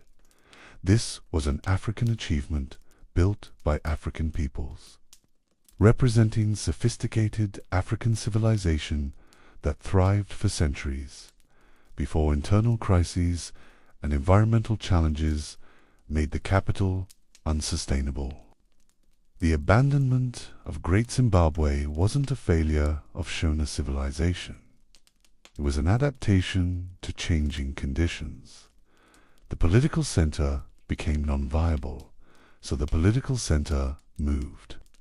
The population couldn't be sustained in that location, so the population migrated to more favorable territories. The kingdom couldn't maintain its structure under those specific circumstances, so the kingdom reformed in new configurations better suited to new realities. This is what successful civilizations do. They adapt. Unsuccessful civilizations cling to failing strategies until collapse is complete and catastrophic. The Shona peoples who built Great Zimbabwe recognized when adaptation was necessary and executed it, carrying their cultural sophistication and political traditions into new territories where they could flourish again.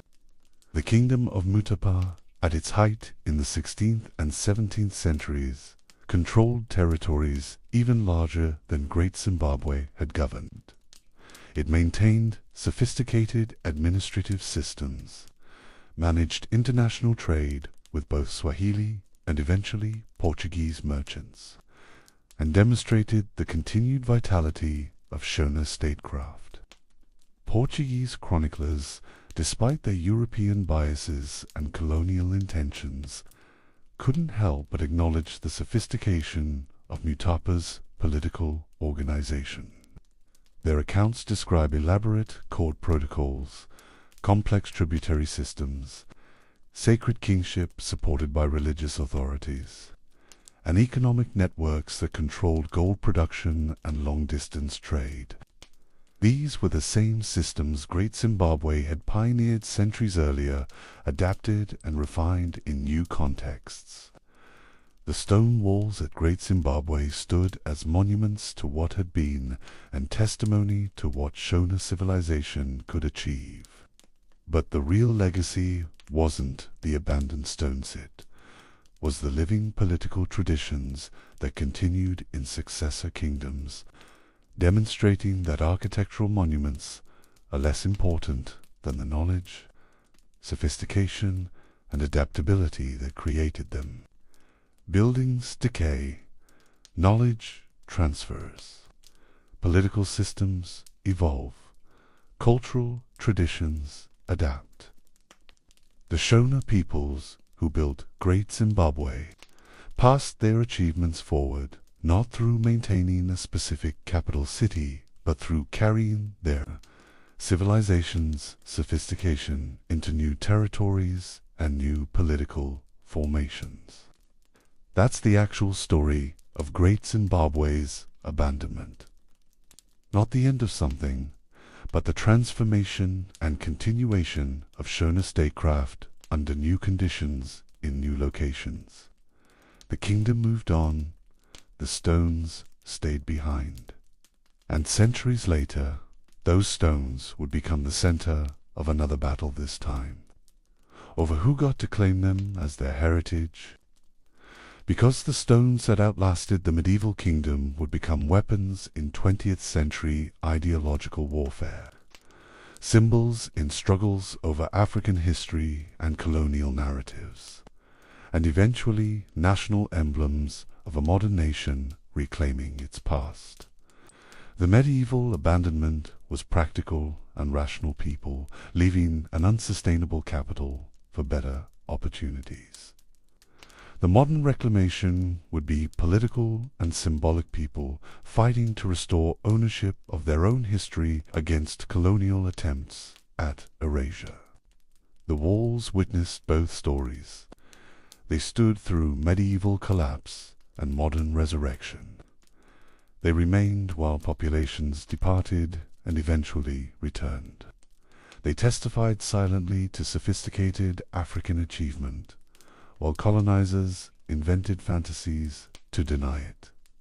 And they still stand today, World Heritage monuments to a medieval kingdom that thrived for centuries, adapted to crisis through migration and reformation, and left behind both stone testimony to past greatness and living political traditions that continued in successor states. The abandonment wasn't the end, it was transition. Difficult, disruptive, but ultimately successful transition from one political configuration to another, demonstrating the resilience and adaptability that allowed Shona civilization to persist through environmental challenges, economic shifts, and the constant changes that test every human society. Great Zimbabwe, the capital, ended. Great Zimbabwe, the legacy, continued. And Great Zimbabwe, the archaeological site, remained, waiting centuries to become evidence in battles over history, heritage, and the right to claim African achievement.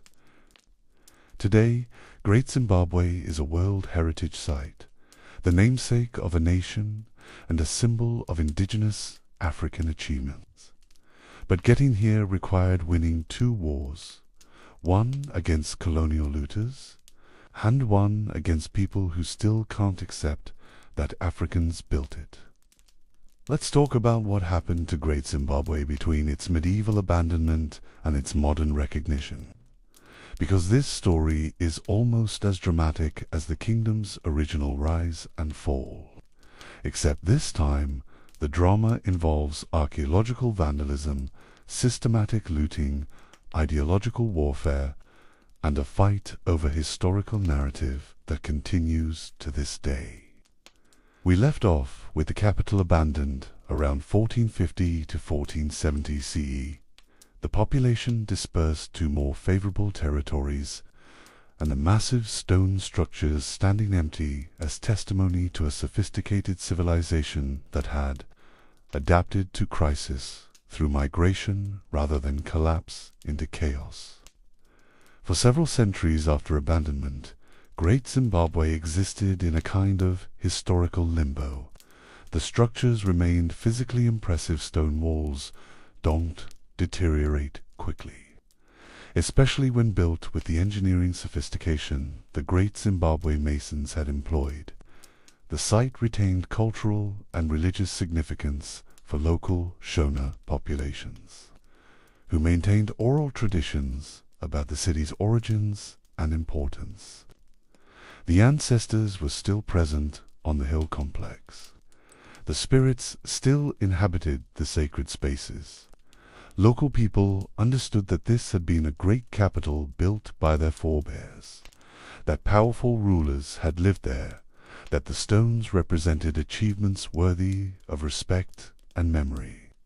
But Great Zimbabwe was no longer a political capital or urban center. It was a monument, a sacred site, and a tangible connection to a past that oral tradition preserved, but that no longer functioned as living political reality.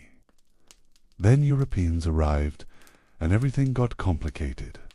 The site survived 1,000 years of weather. Then Europeans showed up with shovels and sticky fingers. The first documented European encounter with Great Zimbabwe came in the 16th century, when Portuguese explorers and traders pushing inland from the Swahili coast heard reports of impressive stone ruins in the interior. Portuguese chronicles mention the ruins, though their accounts are fragmentary and often confused with other sites in the region. The Portuguese were primarily interested in gold and trade routes, not archaeology.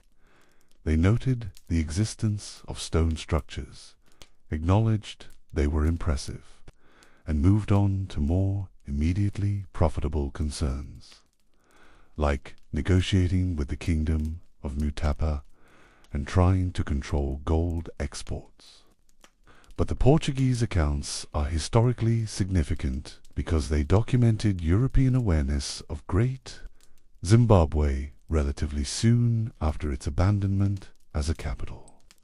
Close enough in time that the structures were probably in better condition than they would be centuries later.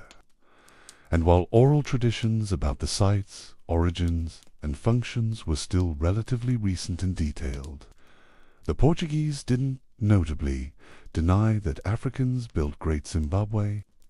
Their 16th and 17th century accounts generally attributed the ruins to the Mutapa kingdom or to earlier related kingdoms, which was essentially correct. The Portuguese had direct experience with sophisticated African political systems.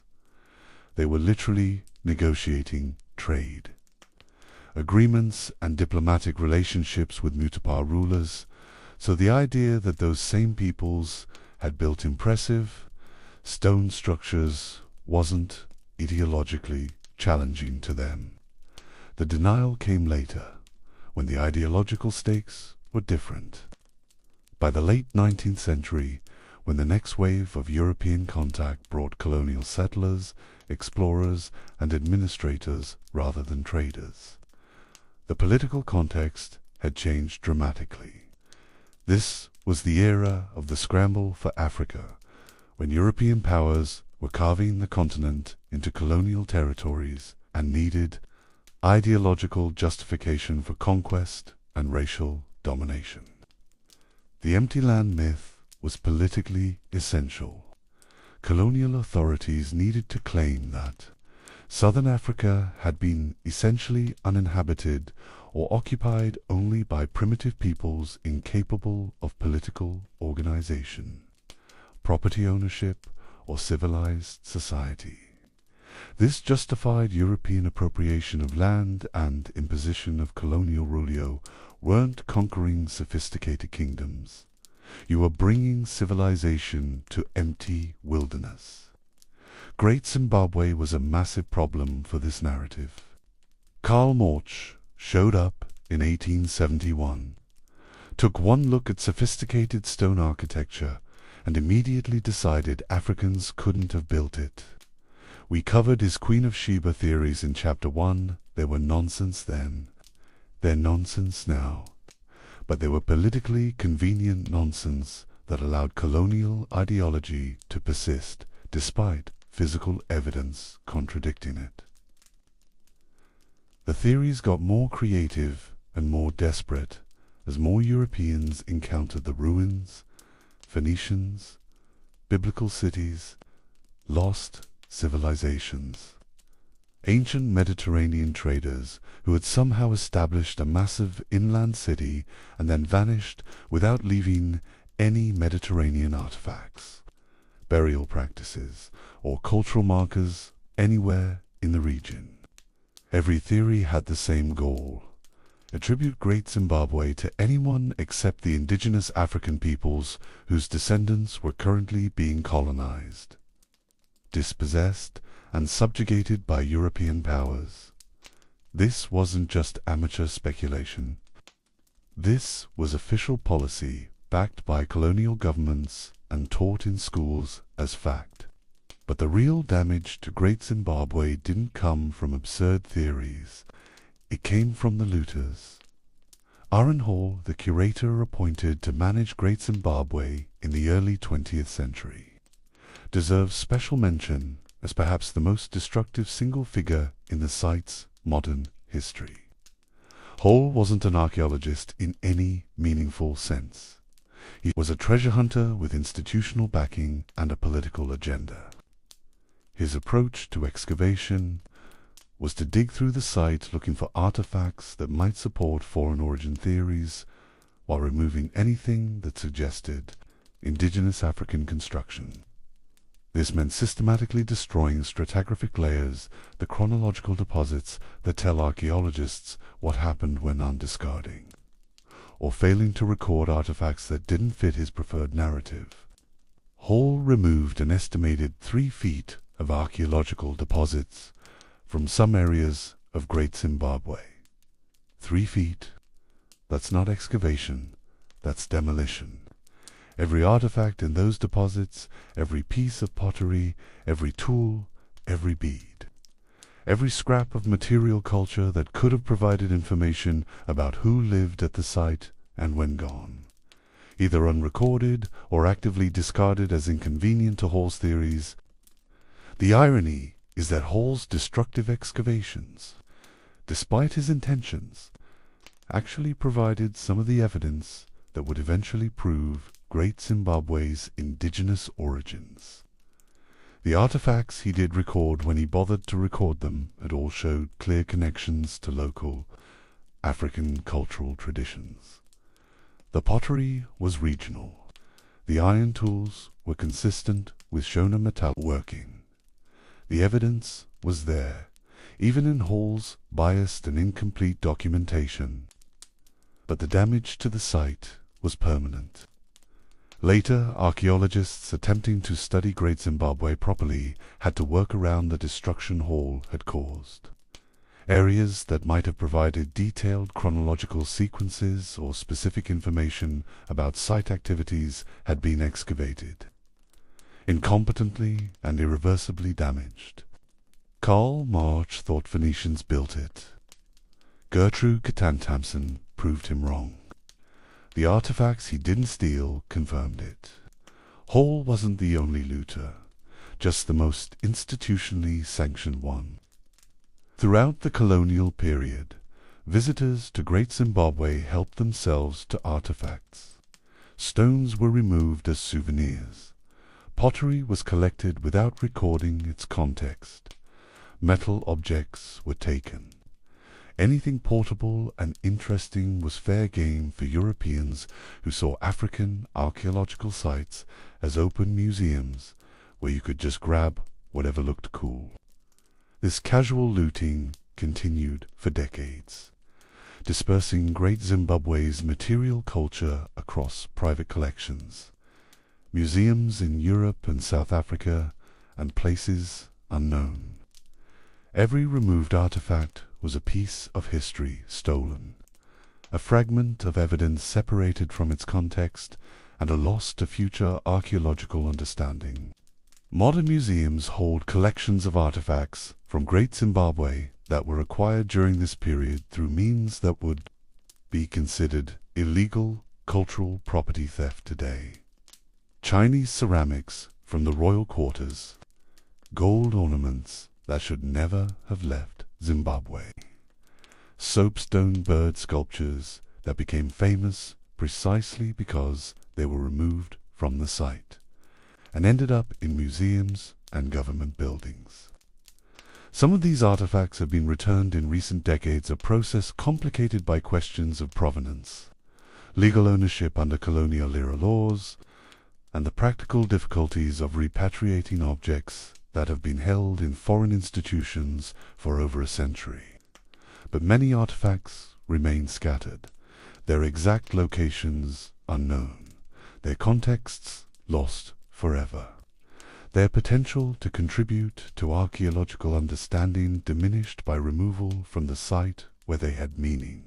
The fight over Great Zimbabwe's origins continued through the 20th century, even as professional archaeology had settled the question. David Randall McKever in 1905 and Gertrude Katantamson in 1929 had provided definitive evidence that Great Zimbabwe was built by indigenous African peoples. The scientific consensus was clear. Colonial Rhodesia didn't care. Under white minority rule, the Rhodesian government actively suppressed accurate information about Great Zimbabwe. School curricula taught that the ruins were of foreign origin. Tour guides at the site were instructed to present alternative theories rather than acknowledge indigenous African construction. Publications discussing Great Zimbabwe's actual origins were restricted or banned. This wasn't ignorance. This was deliberate falsification of history for political purposes. The government understood that acknowledging Great Zimbabwe as an indigenous African achievement would undermine the ideological foundations of white minority rule.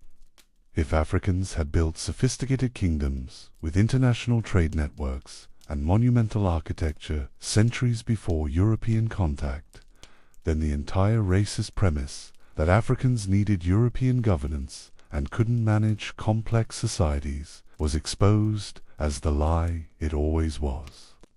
So the lie about Great Zimbabwe was officially maintained, even as archaeologists worldwide recognized it as nonsense.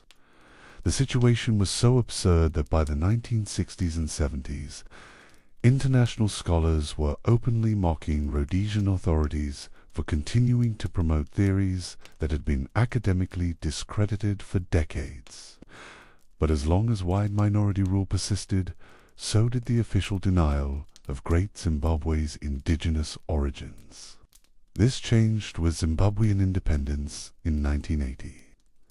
Naming your country after a ruined city is a power move.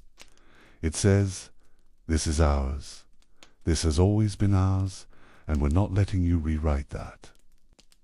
The choice of Zimbabwe as the name for the newly independent nation was deliberate and symbolic. Robert Mugabe's government was explicitly reclaiming Great Zimbabwe as national heritage and African achievement. The soapstone bird sculptures from Great Zimbabwe became national emblems, appearing on the flag, currency, and official seals. The message was unmistakable. This history belongs to us, was stolen from us, and we are taking it back. Great Zimbabwe transitioned from being a contested archaeological site to being a national monument and source of pride. The Zimbabwean government invested in site conservation, promoted tourism, and supported archaeological research that would deepen understanding of the medieval kingdom. UNESCO designated Great Zimbabwe as a World Heritage Site in 1986, recognizing its outstanding universal value as testimony to a unique African civilization. The international community formally acknowledged what Shona peoples had always known. This was a significant achievement of indigenous African statecraft, architecture, and economic organization. But recognition and conservation are different challenges, and Great Zimbabwe faces ongoing difficulties in both areas. The site requires constant maintenance. Stone walls, even well-constructed ones, deteriorate over time from weather, vegetation, growth, and simple gravity. Water infiltration can undermine foundations. Plant roots can force stones apart. Tourism, while economically valuable, creates wear on structures and parts. Without regular conservation work, even the most impressive monuments gradually decay. Zimbabwe's post-independence history has included economic challenges, political instability, and periods when government resources for archaeological site maintenance were limited. Great Zimbabwe has sometimes suffered from underfunding, with necessary conservation work delayed or incomplete. International organizations have provided support. But conservation of a site this large and complex requires sustained, long-term commitment and resources that aren't always available. There's also the ongoing challenge of managing tourism in ways that preserve the site while allowing access. Visitors walking on ancient structures causes wear. People touching stones contributes to erosion. The desire to provide close-up experiences for tourists has to be balanced against the need to protect fragile archaeological features. And then there's the continuing fight against pseudo-historian denial. Great Zimbabwe stands as proof that you can't loot history.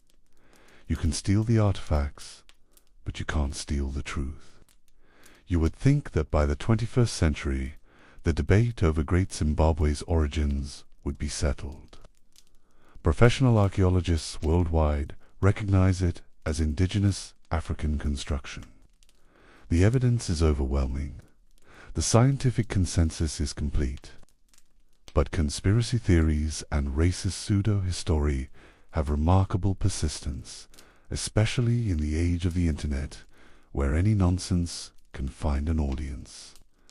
There are still people promoting ancient astronaut theories about Great Zimbabwe, the idea that extraterrestrial visitors helped build the structures because, apparently, Africans needed alien assistance to stack rocks.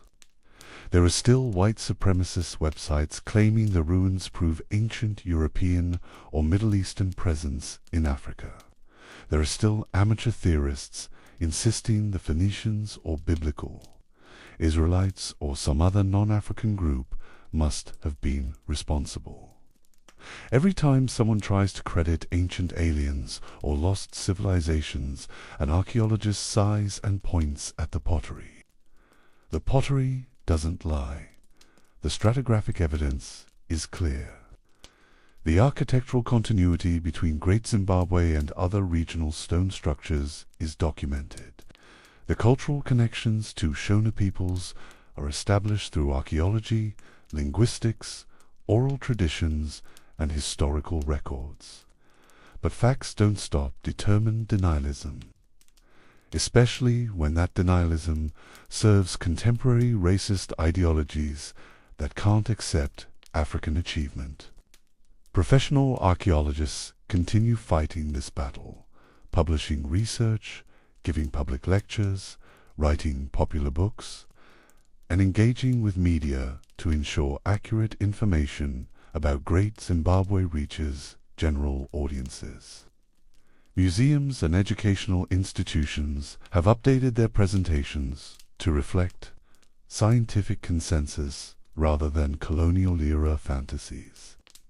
The Zimbabwean government and heritage organizations actively promote correct information about the site's origins and significance, both to domestic audiences reclaiming their history and to international visitors who might arrive with misconceptions from outdated sources or internet conspiracy theories.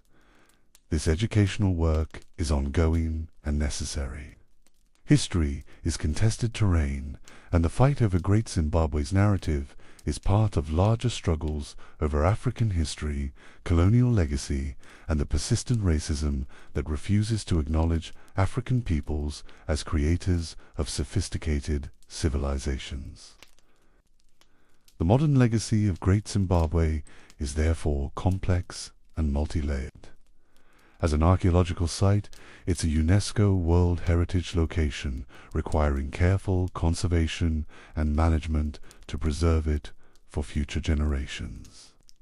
The stone structures that have stood for nearly a millennium need ongoing maintenance to stand for another millennium.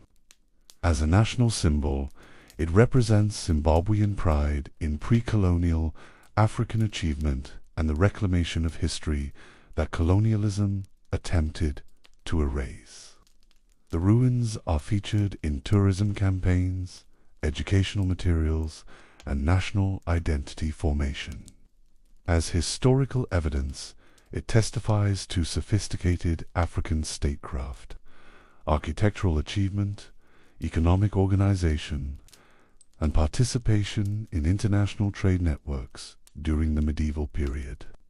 Great Zimbabwe demonstrates that African kingdoms were complex, powerful, and globally connected long before European contact. As a site of memory, it connects contemporary Shona peoples to ancestors who built something extraordinary. The cultural continuity between medieval Great Zimbabwe and modern Zimbabwean populations is both symbolic and literal. These are descendants of the people who built the stone walls, governed the vast kingdom, and created one of southern Africa's most impressive civilizations. And as a contested symbol, it remains a battleground over who controls historical narratives and how. African achievement is acknowledged or denied in global consciousness. The walls themselves are neutral. They're just precisely stacked granite blocks, standing where they were placed centuries ago. But the meanings attached to those walls, the stories told about them, and the political uses made of them have never been neutral. Colonial authorities needed Great Zimbabwe to be foreign to justify white supremacy. Professional archaeologists needed Great Zimbabwe to be evidence-based history to establish scientific methodology. Zimbabwe nationalists needed Great Zimbabwe to be reclaimed heritage to establish post-colonial identity. Racist conspiracy theorists need Great Zimbabwe to be anything except African achievement to maintain ideologies that can't survive acknowledging African sophistication. The stones don't care about any of this. They just stand there, testimonial to engineering knowledge, organizational capacity, and political complexity that existed in southern Africa during the 11th through 15th centuries CE. But people care intensely because Great Zimbabwe represents something larger than one archaeological site. It represents the broader question of whether African history will be told accurately or whether it will continue to be distorted, denied, and appropriated by those who benefit from erasure of African achievement. The fight over Great Zimbabwe's legacy continues precisely because the stakes are high. Acknowledging that indigenous Africans built sophisticated kingdoms with monumental architecture, international trade networks, and complex political systems requires acknowledging that colonialism's ideological foundations were lies.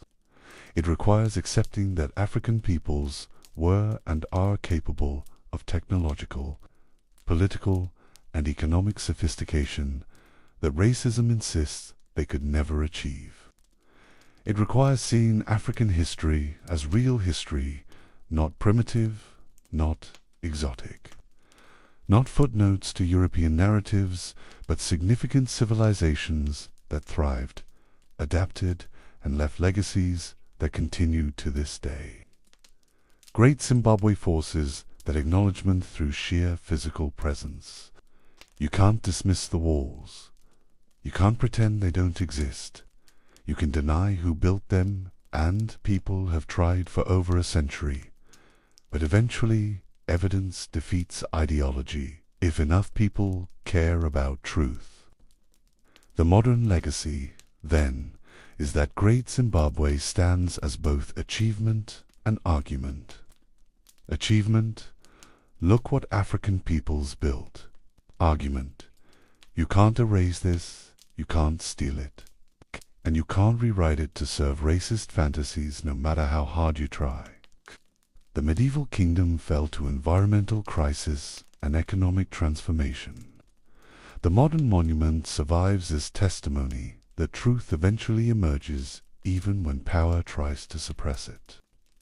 The Mambo's authority ended centuries ago. The stone's testimony continues, and every visitor to Great Zimbabwe, whether archaeologist, tourist, student, or Zimbabwean citizen, connecting with her etch encounters physical proof that African civilization was sophisticated, powerful, and worthy of being remembered accurately rather than being denied, diminished, or appropriated. The fight over history isn't finished. Pseudo-historian racist denial persist. Conservation challenges continue. Questions of heritage management, artifact repatriation, and historical memory remain contested. But Great Zimbabwe itself endures stone testimony to medieval African achievement that no amount of colonial denial, archaeological vandalism, or contemporary conspiracy theorizing can erase. The walls still stand. The truth still stands with them. And that's the legacy that matters most. Not the artifacts that were looted, not the lies that were told, but the evidence that remained, and the knowledge that eventually prevailed. Great Zimbabwe was built by African peoples, governed by African rulers, and flourished as part of African history. That's not controversial among people who care about evidence. It's only controversial among people who need it to be false. And the stones don't care what they need. The stones just stand there, precisely stacked, engineered with sophistication, rising above the landscape exactly as they did centuries ago, when Great Zimbabwe was a thriving capital rather than a contested monument. Architecture outlasts ideology. Evidence outlasts denial.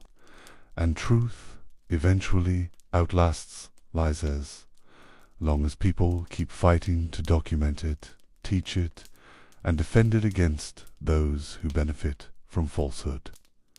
That's the modern legacy of Great Zimbabwe.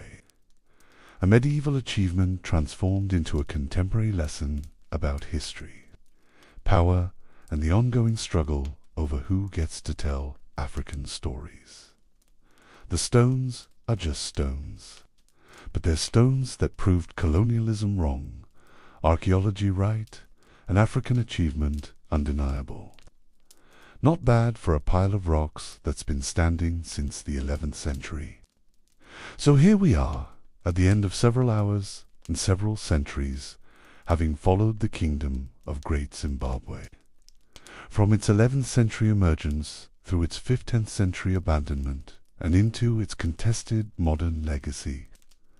Let's talk about what this all means. Because Great Zimbabwe's story isn't just historical curiosity. It's a lens for understanding state formation, economic systems, environmental vulnerability, and the politics of historical memory. First, let's acknowledge what Great Zimbabwe demonstrates about African history and why it matters. For too long, the dominant narrative of African history in Western education has been one of absence and primitiveness, a continent without complex political systems, without technological sophistication, without economic development worth mentioning until Europeans arrived to provide civilization. Great Zimbabwe, along with many other African kingdoms and states, proves that narrative was always a lie constructed to justify colonialism and slavery. Great Zimbabwe at its peak governed 50,000 square kilometers through a sophisticated administrative system combining sacred legitimacy with economic incentives. It participated in Indian Ocean trade networks connecting southern Africa to markets in India, Persia, and China. It mobilized labor forces capable of constructing monumental architecture requiring advanced engineering knowledge. It developed urban planning that encoded social hierarchy into physical space. It maintained political unity across vast territories through tributary relationships managed with considerable diplomatic skill. This wasn't primitive. This wasn't simple. This was complex statecraft comparable to medieval kingdoms anywhere in the world during the same period. The Kingdom of Great Zimbabwe emerged from the same historical processes that created states everywhere. Agricultural surplus enabling population growth, technological development providing tools for economic expansion, political consolidation creating centralized authority, and ideological systems legitimizing hierarchy and rule. The specifics were Afrikaans to Shona, language and cultural traditions. The politico-religious ideology centered on ancestors and Mawari, the architectural style using dry stone construction, the economic base of gold and cattle, the integration into Indian Ocean commerce through Swahili intermediaries. But the underlying patterns of state formation were universal. Great Zimbabwe developed because the Great Zimbabwe Valley provided resources, populations, and opportunities that ambitious political leaders could leverage into kingdom building. It flourished because it successfully managed internal hierarchies and external relationships. It adapted through migration when environmental and economic conditions made the original capital unsustainable. These are the patterns of human political development everywhere. Not unique to Africa, but also not absent from Africa, despite what colonial-era narratives claimed. Understanding Great Zimbabwe means understanding that African history isn't separate from or inferior to human history. More broadly, it's part of that history, with sophisticated kingdoms, complex economic systems, technological achievements, and political developments that deserve study on their own terms rather than as footnotes to European narratives. Second, Great Zimbabwe's trajectory illustrates both the strengths and vulnerabilities of complex political systems. The kingdom's success derived from integrating multiple sources of power: sacred legitimacy from religious ideology, economic prosperity from gold exports and agricultural surplus, political loyalty from prestige goods distribution, and architectural propaganda from monumental construction. As long as these elements reinforced each other, the system was stable and self-perpetuating. But that same integration created vulnerability. The elements were interdependent, meaning failure in one area cascaded into others.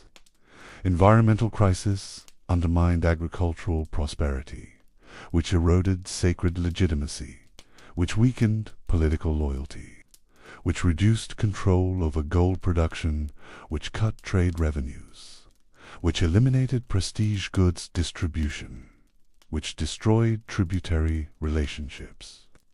The Mambo's authority was simultaneously very strong, backed by ancestors, God and material prosperity, and very fragile, dependent on conditions he couldn't control through religious, ritual, or political management.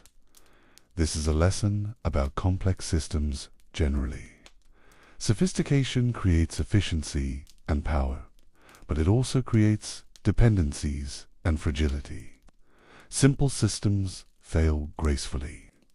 Complex systems fail catastrophically when multiple support structures weaken simultaneously. Great Zimbabwe couldn't adapt to compound crises because every adaptive strategy required resources and stability that the crises themselves were eliminating. You can't invest in new gold mines when labor forces are migrating due to famine. You can't maintain tributary loyalty when you can't provide the prestige goods that justified tribute. You can't perform rituals to restore rainfall when rainfall patterns have changed due to climate shifts. The kingdom didn't fall because its leaders were incompetent or its systems were poorly designed. It fell because complex interdependencies that created power during favorable conditions became liabilities when conditions deteriorated. This should make us think about our own complex systems, economic, political, environmental, and their hidden vulnerabilities to multiple simultaneous disruptions. Third, Great Zimbabwe's abandonment demonstrates that collapse often means transformation rather than ending. When we hear that a kingdom or civilization collapsed, we imagine catastrophic failure, cities burning, populations dying, knowledge lost, civilization ending. Sometimes that happens. Often it doesn't. Great Zimbabwe's population didn't disappear. They migrated. They carried their knowledge, cultural traditions, and political sophistication to new territories where conditions were more favorable. They established new kingdoms that learned from Great Zimbabwe's experience and adapted its political systems to different circumstances. The kingdom of Mutapa and other successor states continued Shona political traditions, maintained stone architecture in some areas, controlled gold production and trade, and governed through tributary systems remarkably similar to Great Zimbabwe's. The capital had moved. The specific political configuration had changed, but the civilization continued. This is typical of how states actually fell not through apocalyptic destruction, but through adaptive transformation. People make rational decisions about when staying isn't working and leaving offers better prospects. Political centers shift when their advantages disappear and opportunities emerge elsewhere. Kingdoms fragment and reform as conditions change. Archaeologically, this looks like abandonment and collapse. Historically, it's often successful adaptation to new realities. Great Zimbabwe as a capital ended. Shona's civilization didn't. That distinction matters for understanding historical processes and for recognizing resilience even in apparent failure. Fourth, the modern fight over Great Zimbabwe's legacy demonstrates that history is always political and contested. The archaeological evidence establishing Great Zimbabwe's indigenous origins has been conclusive for nearly a century. Professional consensus is complete. The scientific question is settled.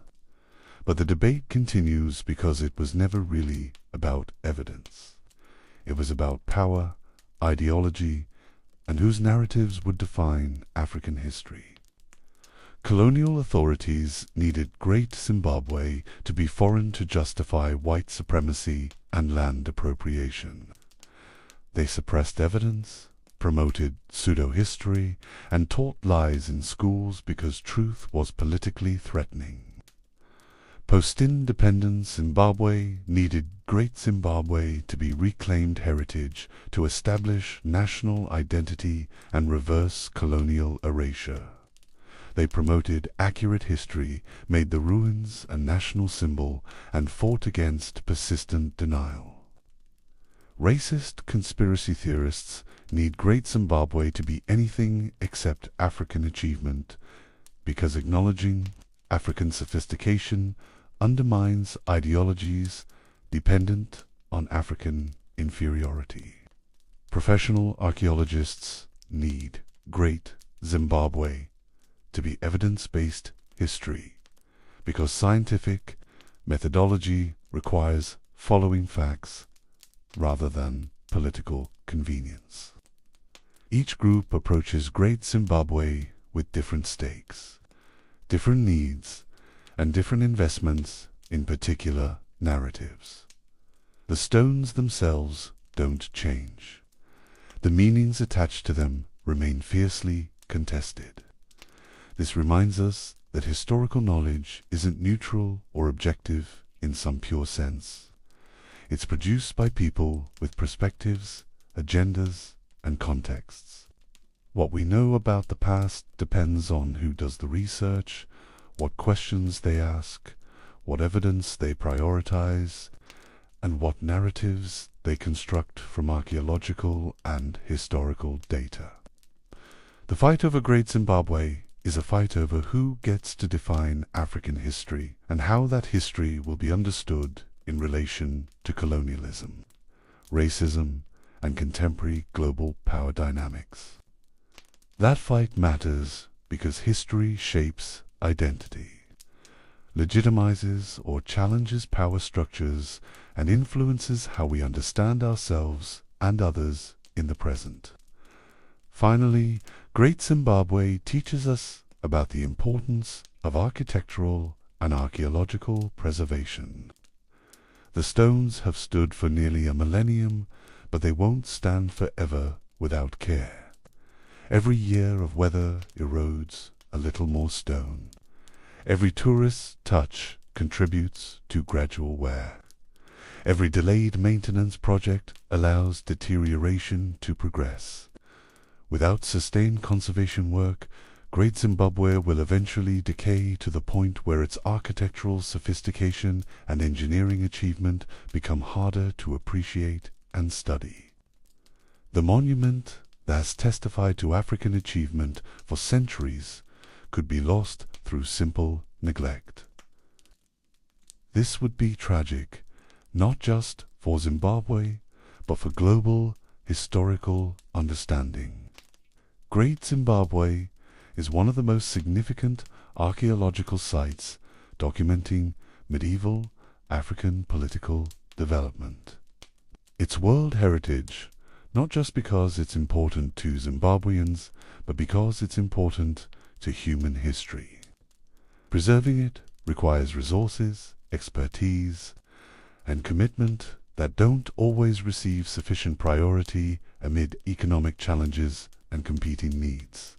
But losing Great Zimbabwe to gradual decay would be losing irreplaceable evidence of human achievement and historical sophistication. The artifacts already lost to colonial looting can't be recovered. The contexts destroyed by incompetent excavation can't be reconstructed. But the structures that remain can be preserved if we care enough to do so. So what's the final takeaway from Great Zimbabwe's 1,000-year story? Maybe it's this: humans everywhere create sophisticated solutions to the challenges of organizing societies, managing resources, and building power structures. Peoples did this just as successfully as populations on other continents, developing kingdoms and states that were complex, economically integrated, and politically sophisticated. Great Zimbabwe is proof of that achievement, not because it's unique, but because it's dramatic, visible, and undeniable. The stone walls force acknowledgement that African history is real history, worthy of serious study and accurate representation. The kingdom's rise demonstrates human capacity for political innovation and state building. Its peak shows successful management of complex economic and administrative systems. Its adaptation through migration demonstrates resilience and rationality in responding to crises. Its modern legacy illustrates ongoing struggles over historical memory and narrative control. The stones remember all of it: the centuries of construction, the decades of crisis, the years of abandonment, the colonial denial, and the contemporary reclamation. They stand as testimony to African achievement that no amount of ideological distortion can erase. And they remind us that history is about more than knowing what happened in the past. It's about understanding how knowledge of the past shapes the present, who controls that knowledge, and whether evidence or ideology ultimately defines our collective memory. Great Zimbabwe was built by African peoples, governed by African rulers, and flourished as part of African history. That's the truth the stones testify to. That's the legacy worth remembering, preserving, and defending against those who benefit from denial. The walls still stand. After nearly a millennium, through climate shifts and political transformations, through colonial assault and modern reclamation, the stone walls of Great Zimbabwe still stand. Not bad for a civilization that some people still insist didn't exist. Well, there are more stories to come.